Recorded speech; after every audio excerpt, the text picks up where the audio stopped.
All right, it says we're live. I think we're live. I'm going to assume that we're live.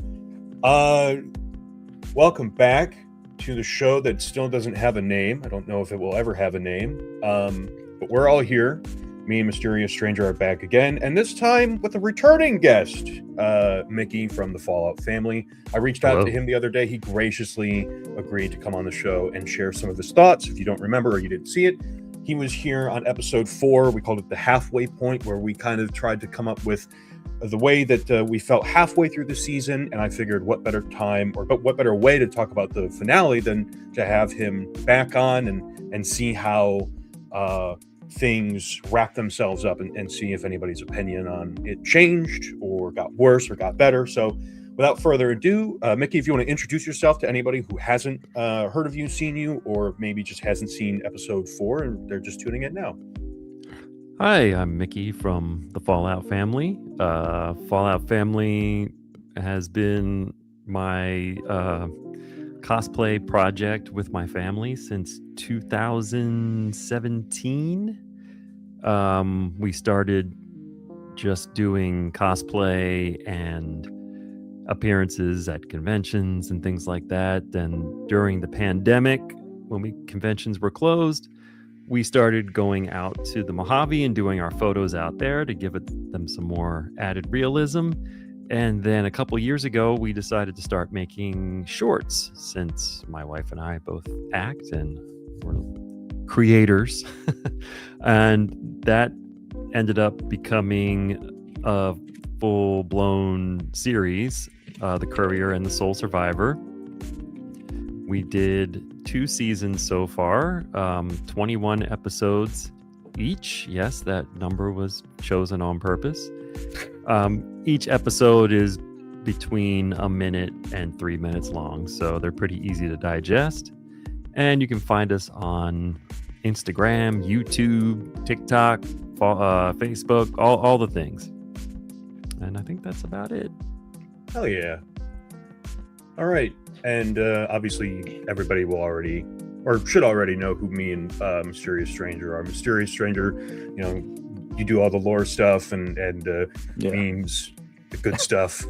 And I kind of just vibe. I just sort of vibe. So with that all out of the way, I kind of feel like can we talk about the season finale without talking about episode, because I feel like episode 7 leads straight into episode 8. I don't know if that's different than the rest of the episodes, but I kind of feel like maybe we should talk about episode 7 just a little bit, because it does have a lot of setup for what happens with the way they return to Freeside, and that's when like Cooper actually gets to the Lucky 38, and maybe we could just kind of quickly go over that so we can lead in, maybe have a fuller context for this episode. Yeah, sure. So, we know that, so Cooper gets to the Lucky 38 with Maximus and Thaddeus. Thaddeus's arm falls off. It's basically just Maximus in the NCR power armor that he finds. He's there he's fighting the death claws. Cooper gets up into there and we get the reveal that House is pseudo alive. The status of him being alive or dead is still nebulous to me. It seems like his body's definitely dead.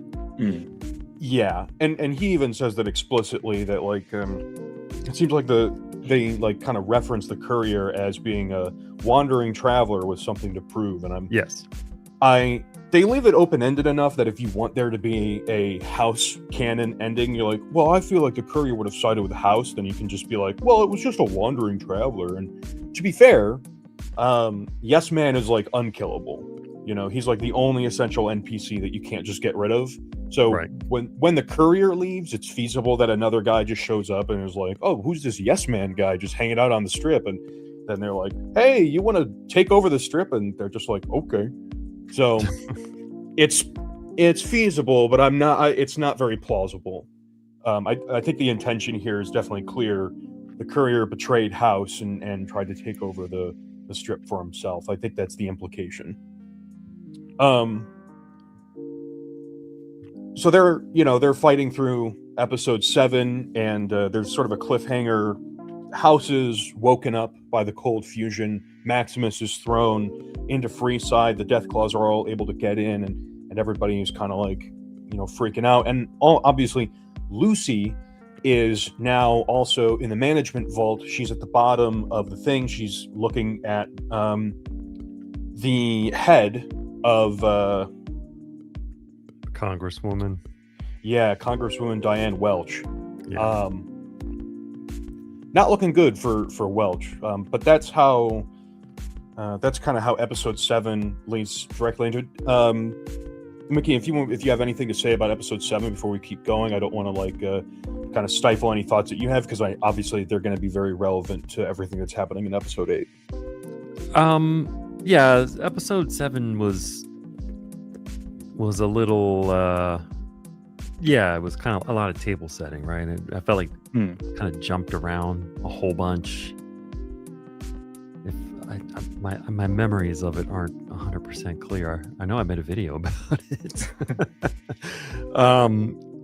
I don't remember loving it, and maybe just because it was so sort of all over the place. And I think by episode 7, the amount of retconning of its own show that the show was doing, it made me realize that, like, this is like a soap opera. The show is a soap opera. Right. Everybody. It's definitely very dramatic. Yeah, face turn and a heel turn, and it's like they're trying to do like a oh my god, I'm blanking on the show. It's like the most infamous show that there ever was. Game of Thrones. It's like they're doing a Game of Thrones thing where like the alignments that everybody has is rapidly changing, and it's like, whoa, dramatic twists and turns, and like who's gonna form an alliance. But none of the it's not long enough to set that up to make it like feel impactful, unless you're just kind of like, I don't want to say watching with your brain turned off, but unless you're like just doing like a non-critical watch through of it, it's just kind of like whatever, it's not that it's bad, it's just not like a high art, No. It's I don't want to use the word slop either, because I don't think it's slop, but it's just kind of like turn your brain off, eat the popcorn, and just kind of enjoy the pictures that are being shown to you, type of show. And it's I called it I guess we'll get into it more towards the end of this, because there are some major implications for the future of the Fallout franchise, and sort of a recontextualization of everything that came beforehand too, and we can talk about that when we get to it. But that's all the show does. Well, yeah, it does. Because it's a soap opera. Yeah. So let's. But I think, overall, though, I just want to say, overall, I did like episode 7 better than episode 6. Episode 6 was the one that was real soapy. It was like, oh, Barbara's not bad, she's good. Oh, yeah. And yeah. So-and-so's not good, they're bad. And this person's not bad, they're good. And it was like, oh, come on, man. Yeah. Stranger and I, we talked about that too. We were like, yes, there is nothing that they can do that is going to make me feel like Barb is a good guy in this. She is, like, to me, she's explicitly a bad guy. And there's a lot of themes in this show, whether it was intentional or not, where we're kind of talking about we're talking about like how free will and agency, like personal agency, play into like how the world works, and the more often that people take charge of their personal agency, the better things are, and the more that they just kind of submit to the powers that be, the worse things get. And I don't know if they've even intentionally done that. I would like to think that they are, like the writers, that's something like a theme that they are exploring in this, but it feels kind of half-assed, because half the time it's like you have a character like Barb who has, obviously she has her own agency, but she even tells Cooper, I'm not bad because there are people worse than me. I'm just bad because I feel like that's the best way for me to not be bad. Like, it's an Well, incoherent argument from the her to be the like, I'm other doing it to save our family, but you're also just ensuring that you're going to destroy the entire world and in the process like ruin your family. well, also it kind of like it, by suddenly making her a good, or we'll say tragic figure, it does kind of question, like, how did you get into this position? Because everybody you're surrounded with is a total psychotic, Yeah, So and kind now of that kind of like, she's no longer a psychotic, then you're kind of like, well, how did you end up being the boss then? yeah, like, how did you, like, clearly you took initiative, and it's like they try to play that off with like Wilzig, like threatening her, Uh, but I I didn't I get just that don't. either. It feels like that's so late into the setup for her character that it's like you're already in this leadership position unless you got into that leadership position somehow before you realized how fucked up things were. But again, it's incoherent what Hmm. her like motivations have consistently been. So to me, she's just a like villain of the classic like I was just following orders type of villain, which is maybe the least compelling type of character you could possibly imagine. And But in this latest episode, though, in 8, she's like a real tragic, They make yeah, her just and now real she's like loving and yeah, now sweet, she's like and a martyr. yeah, it's like, ugh. And Yeah, that's what I mean. It shows it's a soap opera. it's all over the place. Um so let's I would prefer let's if she was a bad guy. I would too. She should just be the bad guy. Like, just make her like she should have just always been this bad guy of like, I'm doing this because I think it's what's best for our family. And instead of like giving in to Cooper, should have just been like, no, I'm like, we're following through with this. Yeah, I'm not sure why, but they've recontextualized a lot of things this season. I mean, basically the entire Fallout franchise has been recontextualized from like the very beginning. Like the entirety of Fallout 1 has been, and Fallout 2 for that matter, have been completely recontextualized with some of the things that they reveal in this episode. And I'm still iffy on whether or not I'm okay with the direction that they're going with. And obviously, like, as a Fallout fan, if I'm gonna stay a part of the active community in fandom, there's an element of that where you have to eventually kind of just say, okay, this is what they're doing, let's see where this goes. But there's also an element of like, I don't like where this is going yet, so I'm going to give them the benefit of the doubt for now. But if it changes, there may eventually be a point in time where I'm kind of like, okay, there are like 4 or 5, maybe 6 games from Fallout that I really enjoy, some pieces of media, but for the most part, Fallout is kind of an incoherent mess eventually. But we'll see.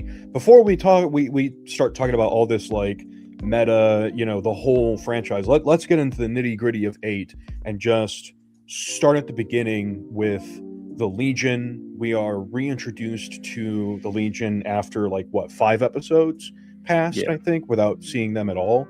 And the very first thing we see is the Legate Lacerda drag Caesar's body back into their tent. I'm pretty sure their version of Caesar, their Kaisar, we see him dead. He's got like a spear in his He's chest. got a spear.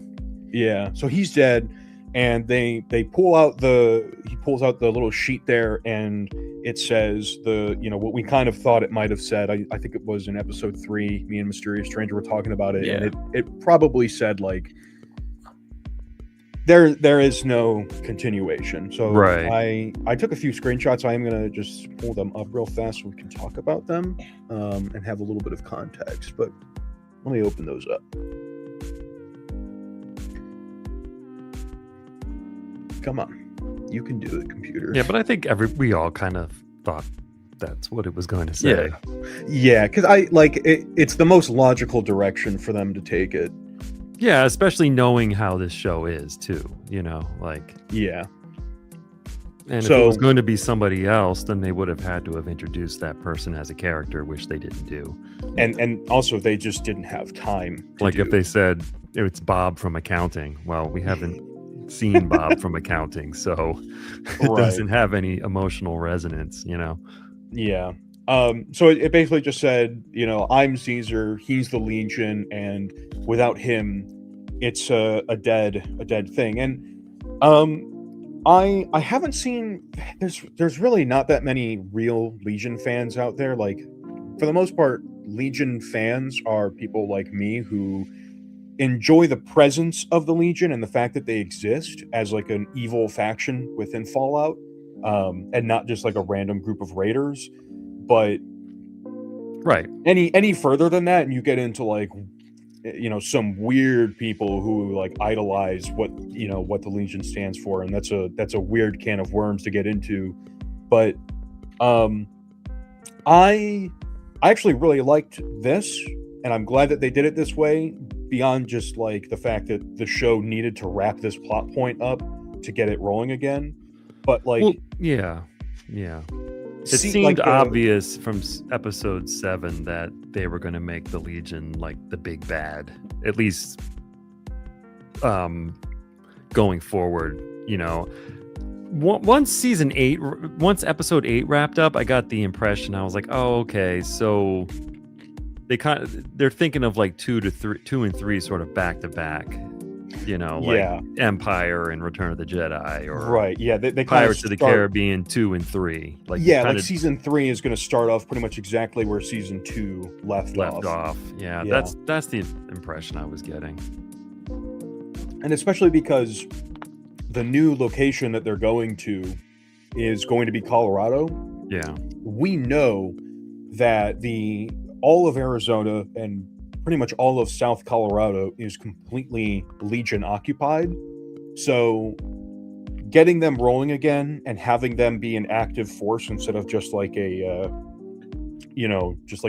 couple of bickering factions was important. Yeah. So having them move forward with that is also important. I'm glad they did that, and I'm interested to see, because Caesar's Legion has pretty much only existed within New Vegas and what we get to see of them in the main game. And now we have the opportunity to at least see a concept of what Legion civilization looked like beyond just like war camps. Like they have a capital in Phoenix, Arizona. I'm hoping we get to see like what the Legion looks like when it's living in the ruins of the old world. If that's what they decide to do, I guess there's a bunch of tactics that took place in Colorado too, so they might go that way. Yeah, I'm hoping that they do. I'm hoping they kind of explore both, because tactics has like a semi-canon status where it's like a lot of the locations are there, but like the events of the game didn't necessarily happen. Right, but they got the whole idea for blimps, and I believe rad roaches came from tactics too. I didn't know rad roaches came from there. I do know like the idea that like the super mutant threat went east was something that tactics introduced, and like the idea of like these management vaults or Vault Zero came from tactics. Yeah. I'm wondering if this like enclave control station that we see, or like the research colony, is in the Cheyenne Mountain, and they're retconning. I guess it's not a retcon because tactics isn't necessarily canon, but like instead of having Vault Zero be in the Cheyenne Mountains, they're putting this like enclave research colony there. So maybe we'll get to see more of like that. I don't know what they're necessarily trying to set up with the enclave yet. They're obviously supposed to be the long-term villain, but how much involvement they're going to have versus will they just continue to stay this like nebulous organization for a future game, or are they going to be more thoroughly explored, is an important question to me to get answered. Right. But just sticking with the Legion. So Macaulay Culkin rallies the troops, and they're off to New Vegas. to make Yeah. Caesar's Palace. Caesar's Palace. I love that joke. That was funny. That made me laugh. That was a good But little thing. Something occurred to me when he was making his little speech. I feel like he was the first person this season to say New Vegas.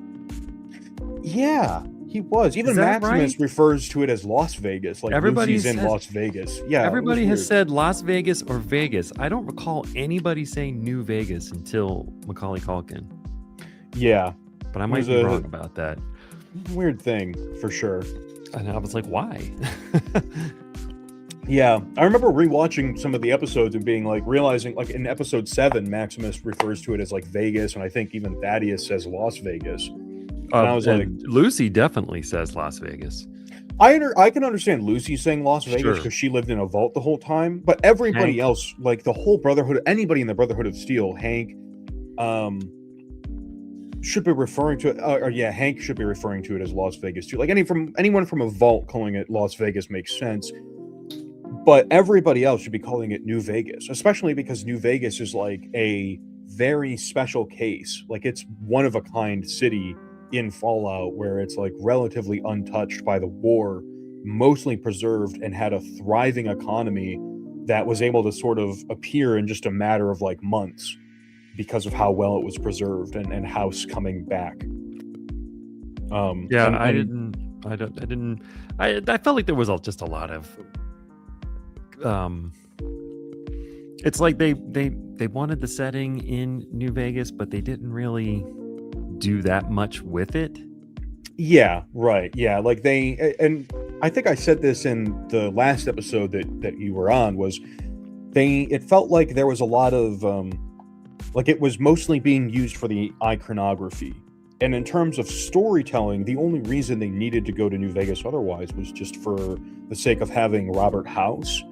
But I'm still not sure that Robert House being a part of the show was ever really necessary. Like, I know he's the CEO of Robco, and they had a whole bunch of dealings with, or he owns Robco rather, and he had a whole bunch of dealings with Vault Tech. But did he have to be the guy in this season? It might just be that they were like, he's such an awesome character, and we need to have him, because I mean, if you look at the show, there hasn't been any characters from the games other than House and And Marcus. well, we What don't we know. think is Marcus. What? Yeah. And I was going to say, Assuming it's quote Sinclair, but I know Yeah. people were pretty unhappy with the actor's portrayal, Yeah. just because he didn't look anything like him and didn't act like him. Right. But other than Yeah, that, he's I pretty don't much believe Sinclair there. in name. Yeah, but other than that, I don't believe there are any characters from the games that we've seen so far. Oh, Yeah, no. Kaisar's corpse. Yeah. Yeah. That's my favorite character is Caesar's corpse. I love that. Yeah, that displacer glove was pretty nice. The attention to detail for Caesar was cool. I would like to imagine that because Caesar had a plan for the Legion going forwards, you know, like if they did take New Vegas, you know, he had a plan for it. I'd like to think that he always had a plan for it, and like the courier showed up to Fortification Hill, beat the shit out of him, killed him, and then was like, how do I get rid of the Legion for good? And he was like, I know. And he like scribbles down this, and he's like, that'll get these fucking idiots, and he sticks it in his pocket. Yeah, Runs off for them to find and be like, shit. I mean, as many times as I've played New Vegas, I don't remember. I thought Caesar said he wanted his empire to last 1,000 years. Am I wrong about that? You're not wrong. So Caesar's idea was that he would essentially do the Roman Republic backwards. So he would start with the like brutality of the Roman Empire to basically destroy and cleanse all the cultural differences that the numerous tribes of like Iberia and the Germanic area of like region of Europe had, and he would essentially like culturally cleanse them and turn them into one unified culture. And then he would take New Vegas, or another city, wipe out the NCR, clean the slate, and once he had done that, then he would start affording them freedom slowly over time, and then their culture would go from one of complete brutality into like a sprawling republic, and nobody should have had any differences because they all would have been of the same culture. They would have no reason to do war with each other. It was kind of like the master's plan for unity, only now everybody can procreate. And but Caesar's a crazy person, and that would never work out because it would simply take too long, and the Legion doesn't even have the manpower to hold like the Mojave wasteland, much less destroy the entire the entire NCR. And everybody points out how many ridiculous things he says, but yeah, Caesar had a long-term plan, and that's why the Legion was kind of a good faction for New Vegas, because yes, they were cartoonishly evil, but they were also justified in what they were doing. They had an internal logic that made sense, that they followed, and you could follow their actions and understand what they were doing.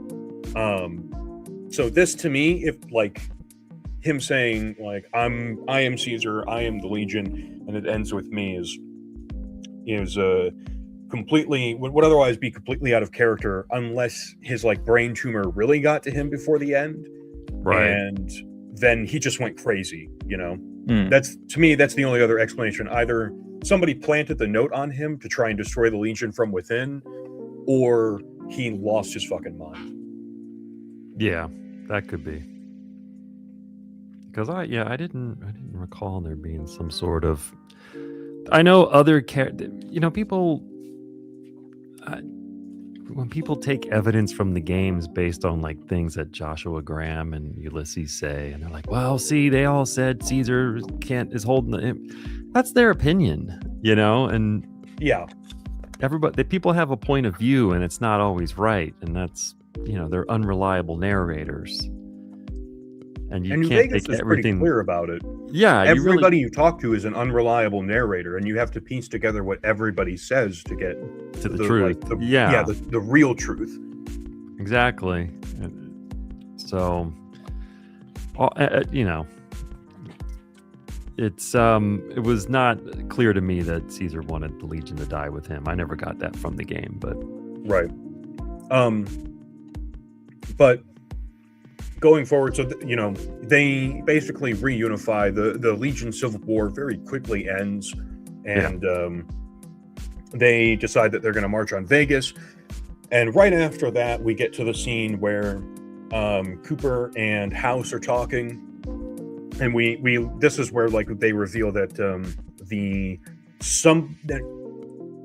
House's status is still, even though now we've seen him on screen and he's talked to Cooper, his status of whether or not he's actually truly alive is somehow still nebulous. And we can talk about that if you guys want, but I mean, it seems like have opinions. He had some sort of AI backup of himself made as a contingency plan in case his biological. That's what I got out of it. Yeah, that's what I think as well. I think he's uploaded his consciousness to something. Yeah, if all else fails, I have this software version of me. Right. And I kind of like the idea of him just riding along with you in your Pip-Boy. Yeah. Because I'm going to assume that Lucy or Maximus are picking that thing up. Oh yeah. Cooper left it behind, right? So, especially because House is still flickering on the screen. Yeah. When we see them at the end. Yeah. So I'm just assuming that he's going to be working with them next season. For all practical purposes, I think it's pretty fair to assume it really, whether or not this version of House is yes man, but reconfigured to pretend that he's House or whatever, headcanon you want to come up with. I for any practical reasons, I don't think any of that matters anymore. In a sense, it kind of feels so now that season 2 is over and we've seen kind of everything happen, I kind of feel like the events of New Vegas have sort of been like sterilized, like Yeah, well, definitely. yeah, they've definitely established this version of the Wasteland where everything that happened in New Vegas was like whatever you wanted it to be, but ultimately they've left it vague and nebulous so that you can sort of insert any canon, but there's always going to be this like blind spot of 15 years where in this specific region where if you try and point your finger to something that happened over here, it's just like, nope. You cannot tell what happened here. There's definitely clues where you can make like inferences, but definitely nothing solid. It's not like we had like a Fallout 1 going into Fallout 2 going into Fallout New Vegas situation where they've like there are canon decisions that were made and this is what actually happened. So and they build on each other. Yeah, they do. This is like we've just they wiped out kind of like they wiped the slate clean with Fallout 1 and 2 and they've like kind of sterilized the events of New Vegas. So I said before this was like a soft reboot of the franchise in a way, where they were like, because Fallout 4 came out more than 10 years ago at this point. And that was the last RPG. Fallout 76 came out, I think, 8 years ago now. Wow. 7.5, whatever. Wow. And they've had like DLC and stuff come out, but Fallout 76 already has like a nebulous canon status. Like some stuff is canon, some stuff isn't, and it's not really an RPG in the main line. It's like a spin-off game. And it doesn't really it didn't progress the story of Fallout. Like season 1 was the first time that we got a progression of the story. Fallout 76 more or less just kind of whatever is canon in Fallout 76 was just informing us of like regional blind spots that the franchise had. Yeah. So this is the first time that they're moving the story forward, and it took them 9 or 10 years to do that. And I definitely feel like in that 9 or 10 years that had passed between season 1 and Fallout 4, Bethesda and like Todd Howard, Emil Pagliarulo, any of the other influential people at Bethesda who had control over the franchise probably looked at it and said, they had new ideas, things they wanted to explore. And those ideas probably compounded so much that it would be easier to just do a soft reboot of the franchise to basically, why don't we just start with a new clean slate and, we can respect what happened in those older games, take them into account, we can fold them into whatever new things are coming along. But we want to have basically an open canvas where we can paint any of these new ideas that we want and go forward with those. So Sure. I'm open to that. I'm okay with that. We kind of agree the show is like a Fallout soap opera. But it's not one of the games. And if this is just a launching pad to get this like a next set of games rolling, then I'm okay with that. As long as the games are actual sizable games with real substance to them, then I'm happy with that. I'm excited to see what comes next. I don't want to build more settlements. I'll tell you that right now. I'm right there with you, brother. I don't ever want to build a settlement again. I don't mind if it's like if Fallout 5 has like camps that you can build off of, if it's like Fallout 76 where it's like you can set up a camp in these like 6 or 7 designated spots, but yeah, that's otherwise, okay, but I just don't. It shouldn't be like you're going to rebuild civilization like it was in Fallout 4. It should not be like that. I don't even do it. I don't play Fallout 4 a whole bunch, but when I do, I usually just play Far Harbor for one, but if I'm starting from the beginning, I walk right past the Museum of History. I wave to Preston up in the window and I just go about my day. I don't the game is so much more peaceful if you just leave them up there. Yeah, I can see that for sure. It is so much more peaceful. Not having And you don't have Preston. to. You can leave them up there the whole and play the game without them. Yeah. I did. You know what? Honestly, it makes sense that you can just ignore Preston because he is just basically like Fallout 4's version of Yes Man, where if you screw up the Institute and the Railroad and the Brotherhood so bad that like you have nothing else to do, it's your failsafe ending. It's not executed, I think, nearly as well as like Yes Man is folded in pretty well to be like a believable failsafe option. Preston is, he does his job as that, but I never really thought about that you could just completely skip them, and the Minutemen may as well just have like never existed in Fallout 4. You just leave them. The game might actually be better off. Play the game and start from scratch, and just don't, when you go to Concord, just keep going. I might try. You know what? I might try that. I was looking at reinstalling Fallout 4 the other day, and I was thinking about. I was like, they screwed it up with the anniversary edition. I haven't even tried it since. It's unplayable. Really? It's unplayable. Oh, do you like? Is it just like super buggy? So before I could play with my mods because I do building stuff in the games, obviously, and I can't even go into downtown Boston anymore without it crashing. And, I've tried it on my PC and my Xbox because my PC is a lot stronger than my Xbox, and it still crashes. And it's not like my graphics issue; it's like I don't know what the issue is. It should be on a 10-year-old game, right? And it's just, and then the amount of missing textures now, it's just. I made a TikTok about it quite a while ago, and everyone agrees that it's just an unnecessary update just to get more money out of us because I did the Skyrim creation stuff, the verified mod stuff you can get. Yeah. And so now, I mean, there are really good mods in there, like DLC size mods and stuff like that, but it's not worth it to ruin your entire game for a few paid mods. Right. And it's also like,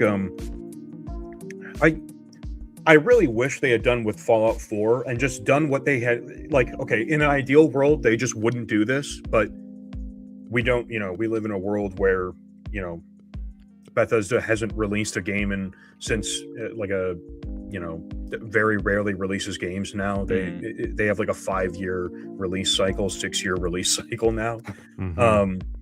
So they got to get money from somewhere, and so I think when you were on, you called them a lifestyle brand that occasionally releases a video game. Yeah, that's what they are now.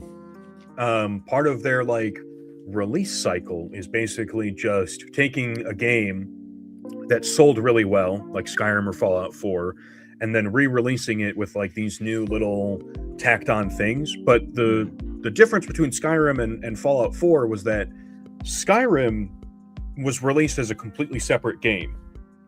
There was the original version of Skyrim, like the now legacy version, and then there was a new version. And so the old version went untouched, unchanged. If you didn't want to upgrade, you didn't have to. None of the mods were changed. Nothing under the hood was changed for that. They just simply re-released a new one and gave you a discount on it if you already owned Skyrim on like the digital library or whatever that you were purchasing it from. Fallout 4, on the other hand, they just straight up went under the hood and fucked everything up with their not the anniversary update, the like special edition update or whatever. This was like right after season 1 released, like 1 or 2 years ago. Oh yeah, I remember that one. And that one also fucked a lot of stuff up. And I remember like that was right when Fallout London came out, like right before Fallout London was like days before it was going to release. They like shoehorned that in and it fucked up everything, and people were pissed.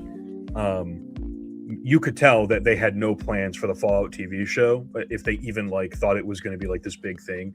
I imagine they thought like it's just a TV, like a video game tie-in thing. It's probably just not going to do very well. And then it did extremely well. Yeah. And they were like, well, we have to do something, so let's make this like shoehorned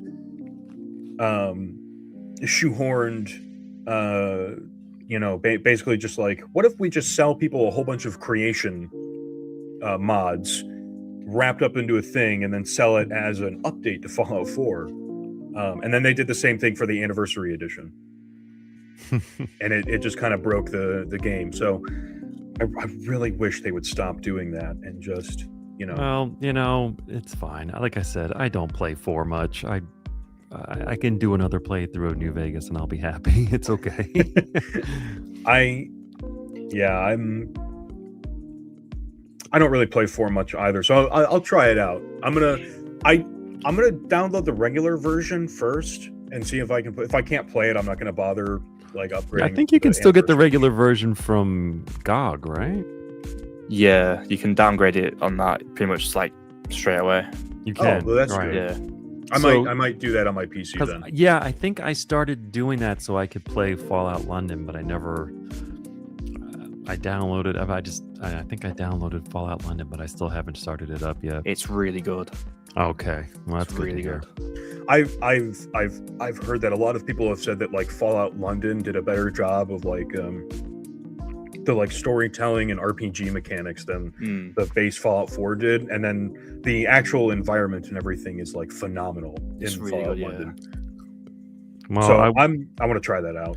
Yeah, Eventually. I was in London about 2 years ago, so while it's still fresh in my head somewhat, I'd like to see how it compares.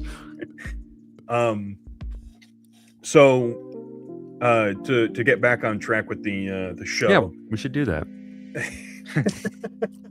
So Cooper and House are talking, and basically like they negotiate a little deal between each other, right? And House keeps like leading into this idea of that Cooper has been led on the whole time, and Cooper knows that. Like he was the Enclave's unwitting helper, you know. Yeah. That he essentially, and it's okay. Tell me if I'm wrong, but this super convoluted idea that like the Enclave manipulated Cooper from the start to steal the cold fusion from Barb and Hank to bring it to the Enclave, initiated by Moldaver. But Hank works for the Enclave, so I like. Right? Yeah. Why did they need Hank to, or why did they need Cooper to do that, to deliver it directly to the Enclave? The cold fusion. I gotta say, the cold fusion thing is very confusing to me, and it's like one of those things that you can tell they are just kind of retconning and like. The thing was basically just like in a side room with Wiltzig in the first episode. You know what I mean? Like, yeah, it wasn't considered like this most important of all things.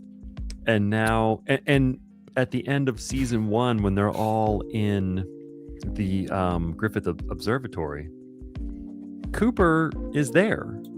Mm-hmm. So is the cold fusion. But because at the time they hadn't decided that the cold fusion was the end all be all, he has no reaction to it. Right. Like, if this story had been planned out from the beginning, he probably would have grabbed it at that point.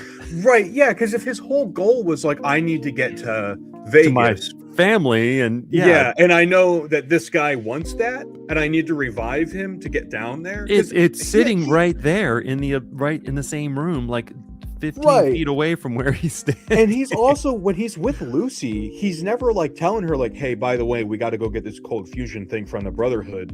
He just sees Maximus with it one day and he's like, hey, give me that.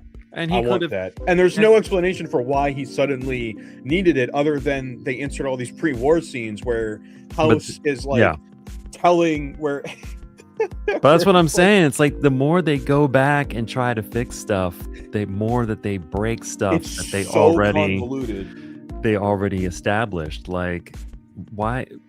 I was really baffled why Wiltzig was in the pre-war giving Barb her marching orders. I was like, wait, is this guy a vault scientist or is he a spy? I said the exact same thing. What was it, last week, 2 weeks ago? Whenever that episode appeared, I was like, why is he in the pre-war too? This is ridiculous. Everybody is a pre-war. Like, I feel like at this point, sometimes I feel like there are more people who live in the wasteland who are from the pre-war than there are like actual wastelanders. Yeah, it is an overused. I'm not going to be surprised if like Wiltzig is like is cloned or something like that. If they try to pull something like that in order to explain it, because the guy, all right, the pre-war stuff aside, apparently it's real easy to get yourself cryogenically frozen. I remember, yeah, like in Fallout 4, it was like a big deal. It was like, this Now- is the experiment on Fallout 4 is to Yeah. see if we can Now- cryogenically freeze people. But now then they're everybody's like, yeah, we doing did it it. everywhere. We did it all over. So, all right, we'll just put that apart aside. But my man is either a robo dog scientist or he is a spy who gives you your marching orders in an elevator. You know what I mean? Yeah. Like, he was kind of like a nebbishy sort of scientist in season 1, the few handful of episodes he was in. Yeah, he was like a reference to the scientist in Fallout 2. That's what I thought. Like, yeah, exactly. Like that's what he was supposed to be. Was like, That's well, what remember when the Enclave researched dogs? Yeah, that's exactly what I got out of that too. Yeah, but then which was, I mean, that was fine fan service for the game. I was like, oh, that's neat. I remember that. Yeah. And now That's- it's like Wilzig is a spy from the pre-war who does nothing but manipulate strings, but also betray the. And then it brings in this question: did Wilzig steal Cold Fusion because it was like he was Had trying to changed do the heart. right thing, or was he doing it because the Enclave? It was like part of the Enclave's ridiculously like fucking 16,000 D chess, you know? Right. Like, is is he just another Moldaver? And what's the deal with Moldaver? They have, this is this is the thing about these type of shows, these like mystery box shows, these J.J. Abrams inspired messes, is that you can point out the messes, right? Mm-hmm. And the defenders of the show will come out in droves and say, let them cook, man. Let them cook. They got more seasons. They're going to explain. No, they're not. They're not. Yeah, gonna it's like explain. it's They're like you go to eat like a 6-course meal, and the first 2 courses are like measly and okay, but you're like, this was cold, this was too tiny, and they're like, that's because they're saving it. They're saving it, man. Just wait for course 6. Just wait for course 6. And I'm just like, okay, well, I'm hoping that like the next that Fallout 5 isn't going to be like another how do you call it? Is it going to be like another? I dropped course? out for a second. No, I didn't hear you. Yeah, I you know what? I got another question. shoot! I love this. I didn't go back to watch the beginning of season 1 after episode 8. Is that Enclave base we see supposed to be the same one? I think it so. is. Yeah. So, and everyone's saying this base is in Colorado. Yes. Yes. Is that? I that's the implication. So Wiltzig stole the Cold Fusion in Colorado and walked it all the way to Santa Monica so he could run into Lucy. Well, he was on the way. Well, there were bounty hunters. I know you guys don't live in California, but I'm just going to tell you that's geographically ridiculous. Well, you got to go through. First, you have the Cheyenne Mountains, and I'm not a geography. I was like a low B's, high C geography student. Forgive me. Is the Cheyenne Mountain, is that east or west of the Rockies? I think it's east, but I'm not. So Wilczek would have to brave, number one, the immediate Enclave defenses, because we see the turrets shooting at him. But then the Rockies, and then the Sierra Nevada. And then walk all the way to the Pacific coast where Santa Monica is so that he can run into Lucy and go past past the Griffith Observatory. That's what I'm saying. Like, are those really supposed to be the same bases? I really hope not. My thought was always that was in like because Wiltzig is the Washington first person or Oregon Lucy runs into when she leaves the vault. Yeah. Oh, by the way, Mickey, your it looks like your camera's on, and it's like trying to detect something. There's like a flashing thing coming from it. Oh, on your, sorry. No, you're good. You're good. I was trying to figure out why everything muted, and I'm. Oops. Oh, there we go. How's that? That's better. Yeah. Sorry, I'm a boomer. I'm a Gen Xer, so I guess I'm the new boomer. Yeah. You got about 5 years, buddy. It definitely kind of feels like they had concepts of an idea for what like a continuation of this story would look like, but they just went into season 1. We're like, let's make a Fallout story, and when it actually did really well, they were like, oh shit, we have to actually follow up on all this shit. We gotta Cheyenne make Mountain something. is almost it's like in the center of the state, basically.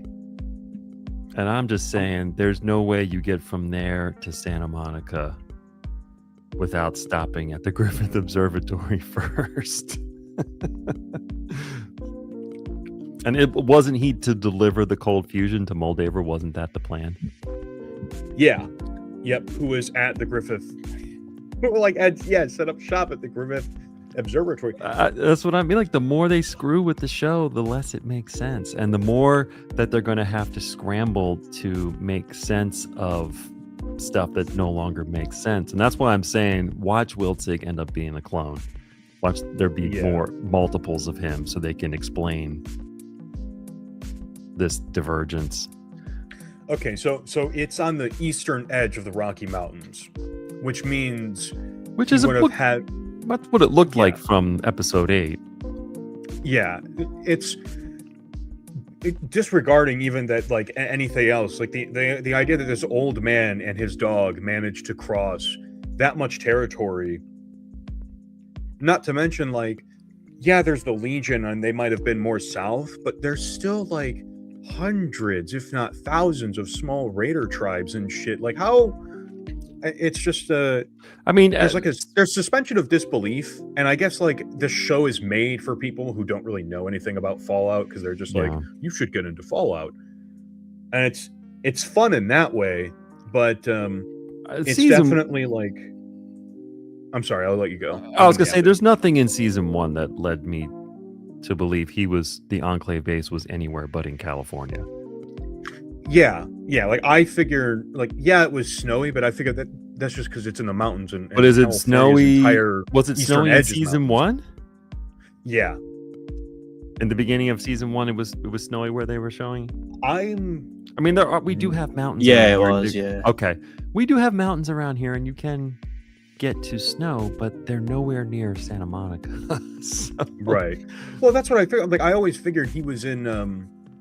I always thought that, like, I guess in my head, I always imagined that the Enclave primarily had their bases on like the West Coast and the East Coast, and they were like pretty much not really in the center, and that any presence that they had in the Great Plains, the Midwest, or anything like that was a result of them post-war moving in as things had happened. Like, Control Station Enclave was destroyed, so they needed to move across the country, and maybe there were splinter groups that were starting to set up camp. So I always figured maybe it's like the California's Enclave had been annihilated by the NCR, so they would have to set up shop maybe like north where the NCR wasn't, so Oregon or Washington, which are also, they're not really warm there, and 200 years in the future, after a fucking nuclear disaster definitely causes a climate crisis, I could imagine that those places become, like, have snowy mountains. So sure, it's totally believable that they're there, but they're definitely going for the angle that the Enclave was never actually even threatened by what happened in Fallout 2. And there's like, Hank almost makes the indication towards the end of it where, like, he almost insinuates that Control Station Enclave was just like a pawn that they were willing to give up in the greater scheme of things, that's the most cynical version of what they're saying, that like Colonel Autumn, White Springs, Adams Air Force Base, Control Station Enclave, all of these things were like nothing burgers to them, that they were just happy to give up in order to get people off their back and keep their like little plan moving to try and stay out of the way. But that's like the idea that Control Station Enclave was a pawn, even though like that's where the fucking president was and they were doing FEV research to annihilate all mutant life on Earth. The idea that that's a pawn insinuates that the actual end game of the Enclave is so far beyond that, it's almost incomprehensible. Like I genuinely don't know what it could possibly be if that's not it. Right. And there's a more generous take, and I'm choosing to, for my own sanity, as somebody who wants to keep doing this show and wants to keep like, you know, enjoying Fallout for years to come, and wants to stay an active part of the fandom and community, I'm gonna choose to believe that the more generous interpretation of that, which is that like the Enclave has suffered setbacks but had contingencies in place in the event of those things, is the actual what's going on. That's the more generous take, that those things were major setbacks, but they've survived in spite of that because they were so well set up before the war. Right. So I'm hoping that's the case. I'm really hoping that they don't continue to convolute things. I'm hoping that season 1 or season 2, like we've been saying, it feels like it's this like a patchwork of trying to get these ideas back together. I'm hoping that they had some amount of foresight to say, okay, this season's going to feel like a fucking clusterfuck of ideas. But once we get out of that, we have a better idea of what's going to happen in future seasons. It'd be nice to go somewhere that's relatively unique and we haven't seen a million times, you know? Like, yeah, that's why I'm excited to see Colorado. Yeah. And that's assuming that everybody goes to Colorado. It's very possible that that Lucy and Cooper and Maximus, like they all end up in different locations. You know, that Cooper keeps going and Maximus and Lucy stay with the NCR. That kind of brings me to like another point about episodes 7 and 8. The story is like way too fractured. There's just too many characters. There's too many different plot lines we're jumping in between. Like I was glad that the Vault 31 people were all killed off by the rad roaches that somehow managed not to eat either Claudia or Norm. Yeah, Norm that ridiculousness aside, I was glad to see that them come to a dead stop. They got to get rid of 32 and 33 too. I mean, we got to those have to be cut off completely.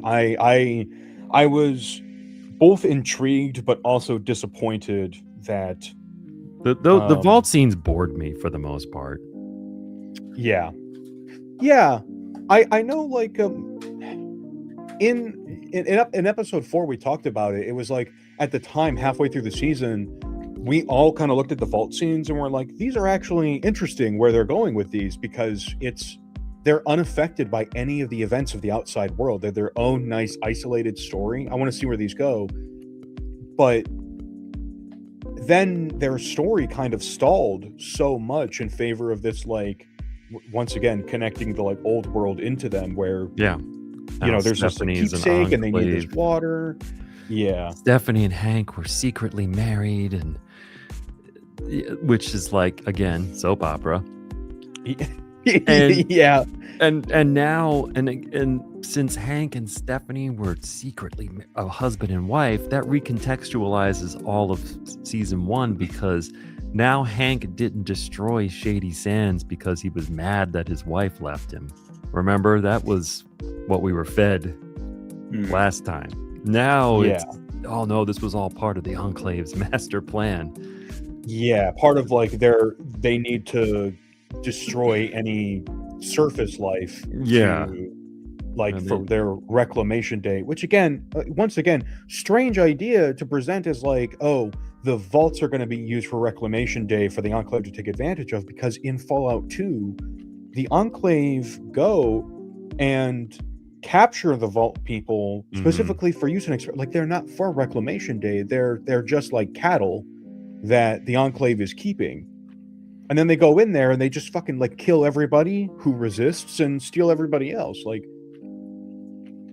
The Enclave Yeah. and Fallout 2 are way more opportunistic than they are like this like super deep state organization, you know. They're the Enclave that Bethesda's building up now and that Amazon is building up are very different from the Enclave as they were in Fallout 2, which is not bad, you know, lore drift and all of that, but this is more than lore drift. This is like a complete 180 heel turn on the type of organization that they are, you know. I'm still I mean, I'm interested to tired see of where them, honestly. Yeah, I'm just like, you these know, guys have been blown up how many times? Like, no one's come along and said, hey, you know, maybe this whole Enclave thing's not a good idea. You know, maybe you should try something else. in the group chat that we have that we're all, you know, in and discuss these like, you know, little ideas and stuff.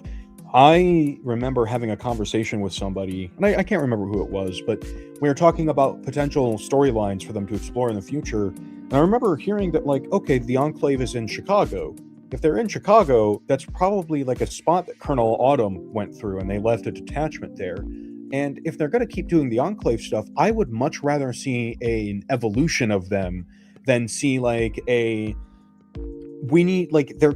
really trying to clamp down on this idea that the Enclave are definitively evil, that they have to be the mastermind plan of everything, and everything that's bad has to be pinned on the Enclave, that they cannot evolve past that.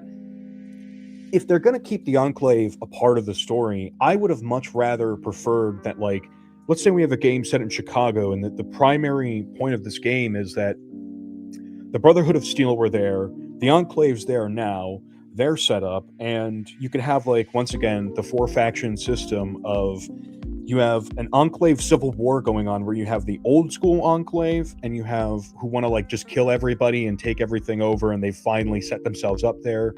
And then you have an Enclave that just kind of wants to exist like Colonel Autumn did. Or I shouldn't, much more pacifist than Colonel Autumn. They want to integrate with society, and they still want to be the ruling class, but they want to peacefully integrate with them. And then maybe you have like a group of resistance who are just trying to get rid of everybody, and then you have the Midwestern Brotherhood of Steel who are only interested in wiping out the Enclave regardless of what that does for the local population. And like that's just an idea, I'm just spitballing an idea, but that kind of evolution of what the faction is and how it's trying to adapt to no longer being like a centralized thing, and just like it's this fractured and splintered group that thought they could outlast everything but they couldn't, is a way more interesting idea than the idea that like they're just on top of everything no matter what and there's no way to stop them.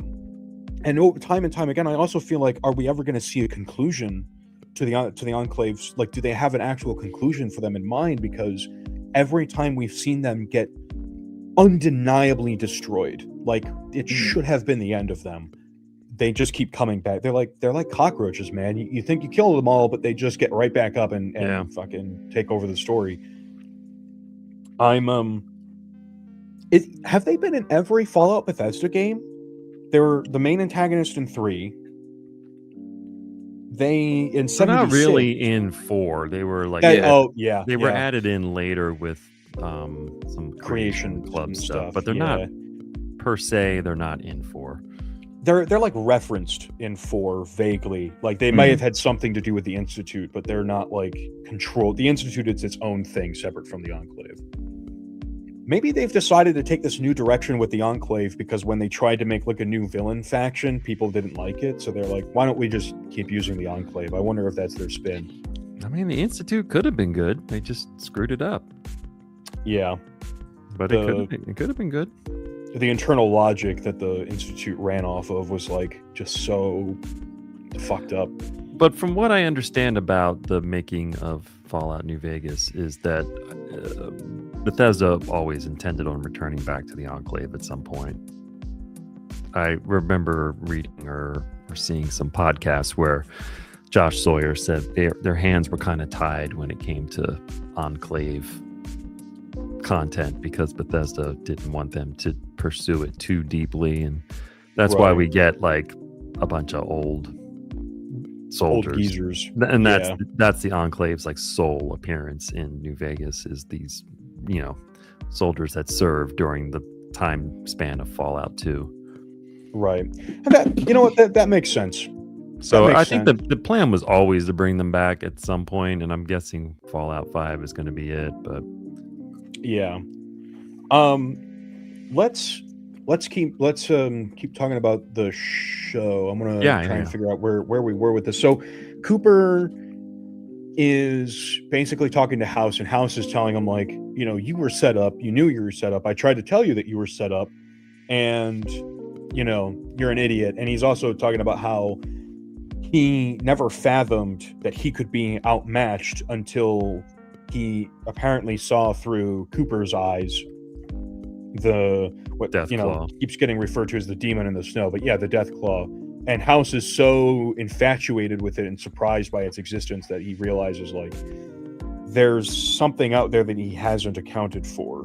But so that also means, like, in terms of timeline, I don't know if this matters for anything at all, but the timeline of Fallout suggests that now all this setup for the vaults, management vaults, the Enclave, like, all of this was pretty well secured before the Battle of Anchorage. Like, almost like House felt extremely confident about his chances of survival. Then the Battle of Anchorage happened, and it kind of like shook him, changed his mind. Whereas I always felt like the Battle of Anchorage was like the tipping point where it became clear that nuclear war was an inevitable fact, and that's when they all started to like realize they had to prepare for it.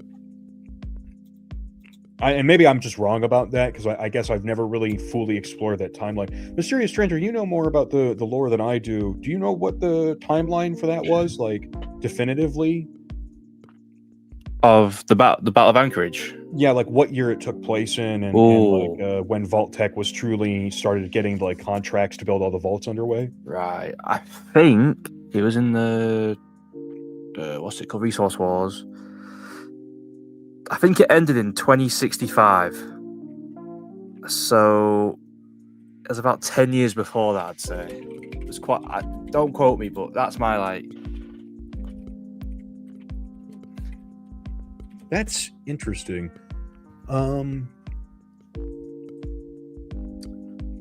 Let's see here. This says late 2066 to January 10th, 2077 as part of the Resource Wars, but I'm not seeing where's the independent Fallout wiki? I want to see this. Let's see here. Is there a timeline? Give me a timeline. Yeah, the wiki's just saying the same thing, 2067 to 2077. The Alaskan Reclamation Operation. So the Battle of Anchorage, it's saying the overview, location, or Anchorage, Alaska, result U.S. victory. Date was January 2077. Yeah, that sounds right. I always thought it was like right before. That's what I always thought too. But now, well, okay, this is weird. Background, also known as the Liberation of Anchorage Campaign and the Anchorage Reclamation, the battle was fought between United States and China, sparked by the Chinese invasion of Alaska in the winter of 2066. So I guess what we're seeing in the show isn't the Battle of Anchorage, but just a battle in Alaska. Anchorage. Yeah. It's so confusing. I'm assuming that this date that they have here, January 2077, is just wrong now, like out of date, and they just haven't updated it versus this like background paragraph. I don't know. It's the wiki guys will figure this out. They'll update it. They'll figure something out. We'll talk about it in a future episode once all of this has, like, the dust has settled for season 2. So Cooper's going down to the Enclave Vault. Is that the management vault? But yeah, it seems like they're one and the same, huh? Where's the empty? There it is. Okay. Yeah, so his family's just straight up not there when he gets there. But there's like a little postcard that says that they went to Colorado. So what happened here?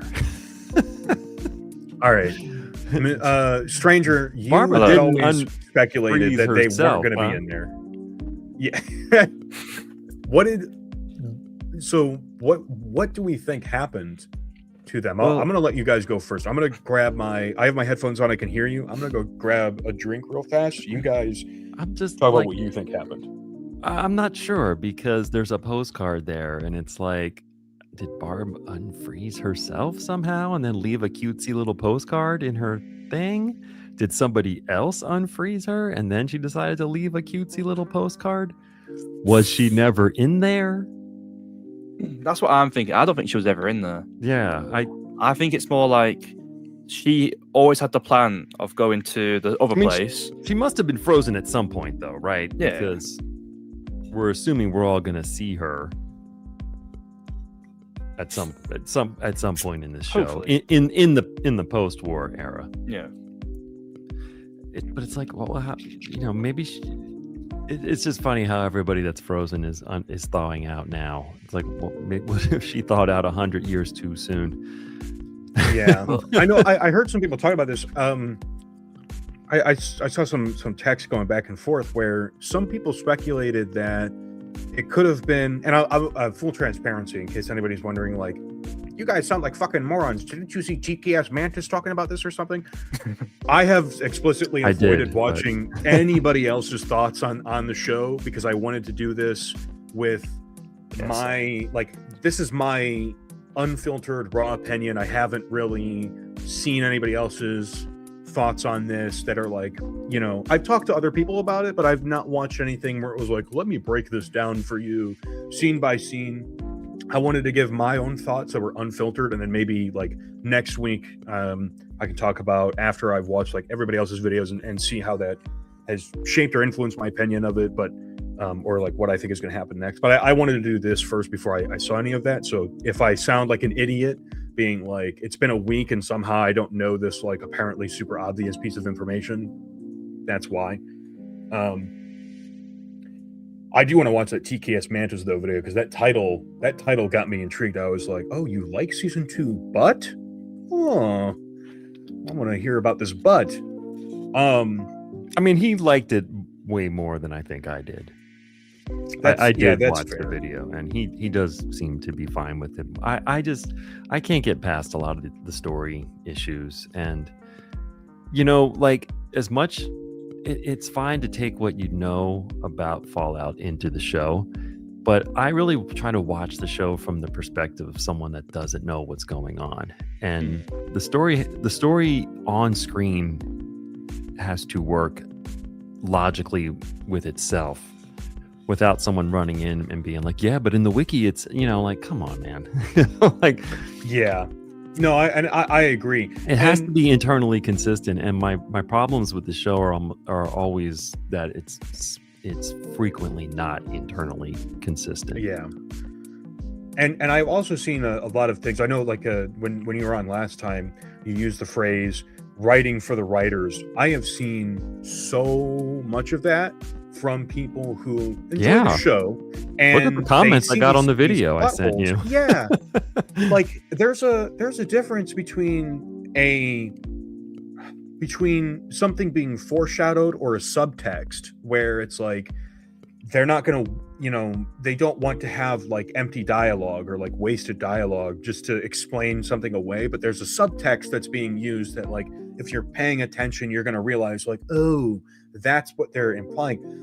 That's very different from there being just a big like hole in something that's going on that they just don't address, and you can come up with something as to why that's the case, but the writers haven't bothered to do that. You're just thinking of what that could be. I know, like I'll admit, like people are doing a lot of that. Yeah, there's plenty of slop stuff that I love. Like I love live action Transformers. Okay, And I remember when I was younger, I heard people talk so much shit about those movies because the story is terrible, and it is. Like, those movies have absolutely no consistent internal logic from movie to movie, especially the last two that Michael Bay did. But the first three, I remember doing so much like mental gymnastics to try and connect those three movies, even though they had absolutely fucking nothing to do with each other. But like, that's the difference between, you know, that and the subtext. I can't think of anything that has like a really good example of like subtext being used to fill in what would otherwise be a plot hole that they don't have to directly address.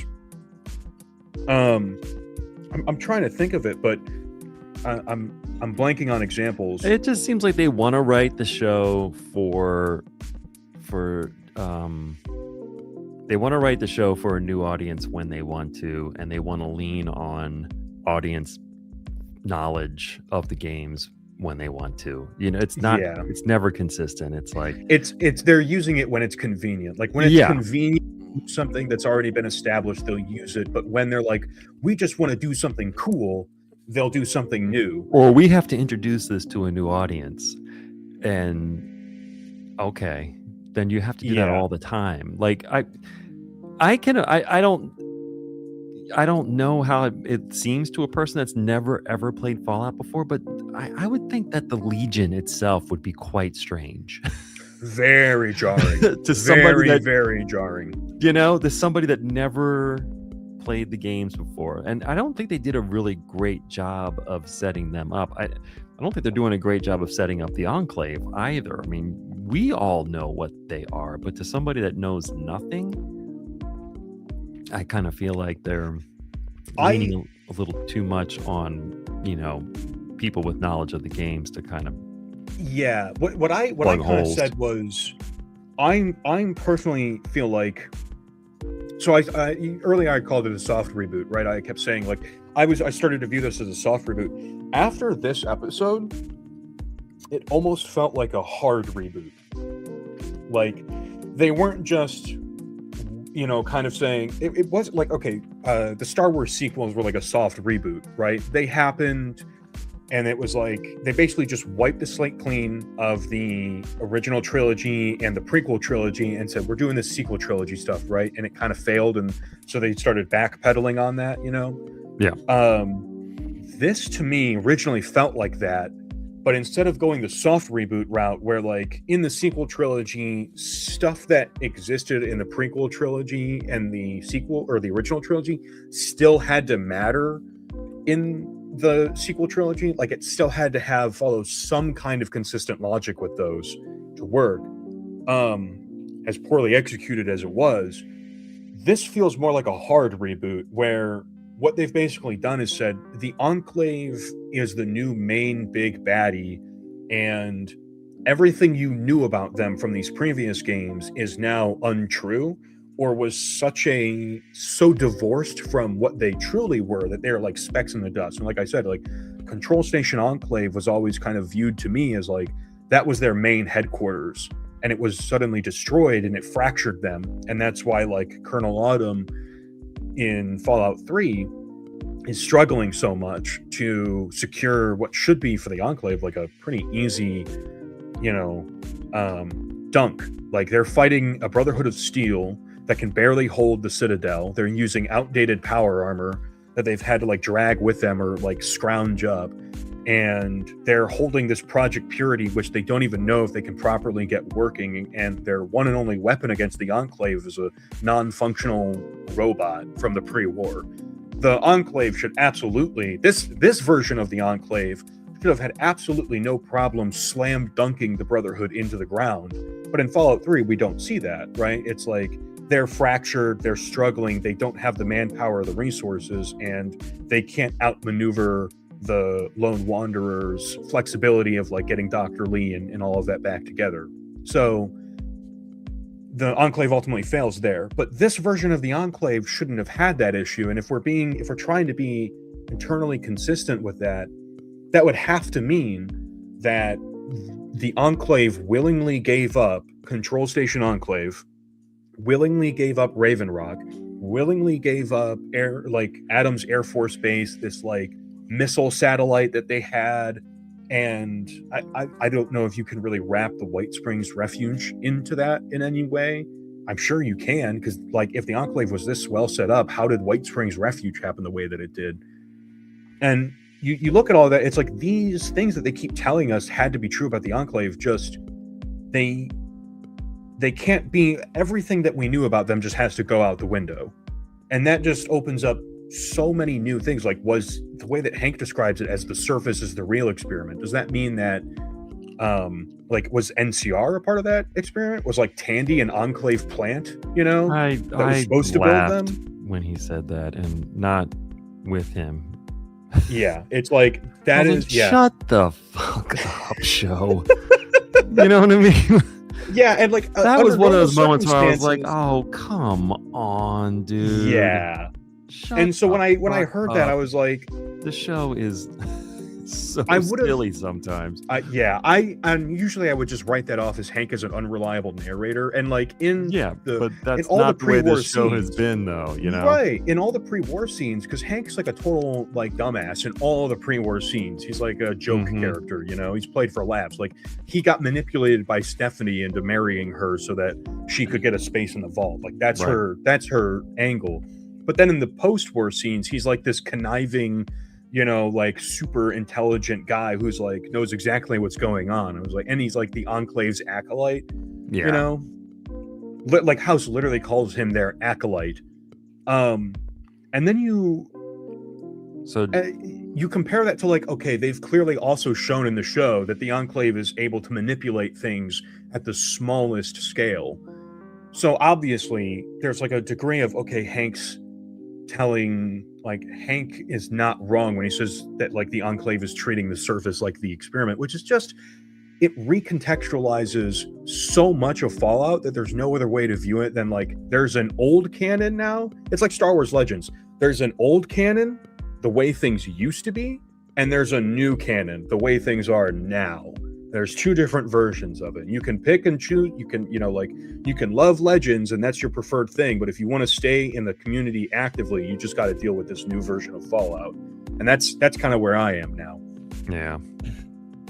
But I don't know, Stranger, how do you feel about that with like the like new, I hate calling it retcons, but I don't like the word retcon because I feel like it's overused, but it is basically just like a retcon. What are your thoughts on it? And don't feel pressure to agree with us just because we're not going to call you stupid for liking it. Well, some retcons I do like because it has to make sense. I know the story's not the best in the show, like it's fully fan service. You can tell it's fan service, but there's some retcons that I do like obviously changing the layout of the strip. I like that. Why not? But I don't like. I especially don't like how the Enclave's behind everything. Like absolutely everything, like radios and it's just that to me is ridiculous because if I ever play the older games again, which I am obviously going to. Right. Because they're the only things we can play. There's no new games to play. Well, I mean, like back, like all the way back. Like Fallout 1 and 2. Yeah. I'm going to play them thinking, is the Enclave behind this? Is the Institute working with the Enclave? Is Preston Garvey, hopefully he's not, but an Enclave clone or something. It's just... I'm gonna have a different perspective of all the games because what do you mean they're behind absolutely everything? Like Vault-Tec, like they're the main investors in Vault-Tec. So you're saying if I go into any vault in the game, that's technically an Enclave vault. I don't like that. I don't want them to be behind everything. I don't like them as a faction, anyways. But I don't want Enclave. Yeah. Same. Yeah. I need something new. Like you all know, I grew up playing Fallout 4. I didn't know the Enclave really until I played Fallout 3, or I started watching like Oxhorn videos. Mm-hmm. I thought they were cool, but I then realized how overused they are, and it's just I'm fed up.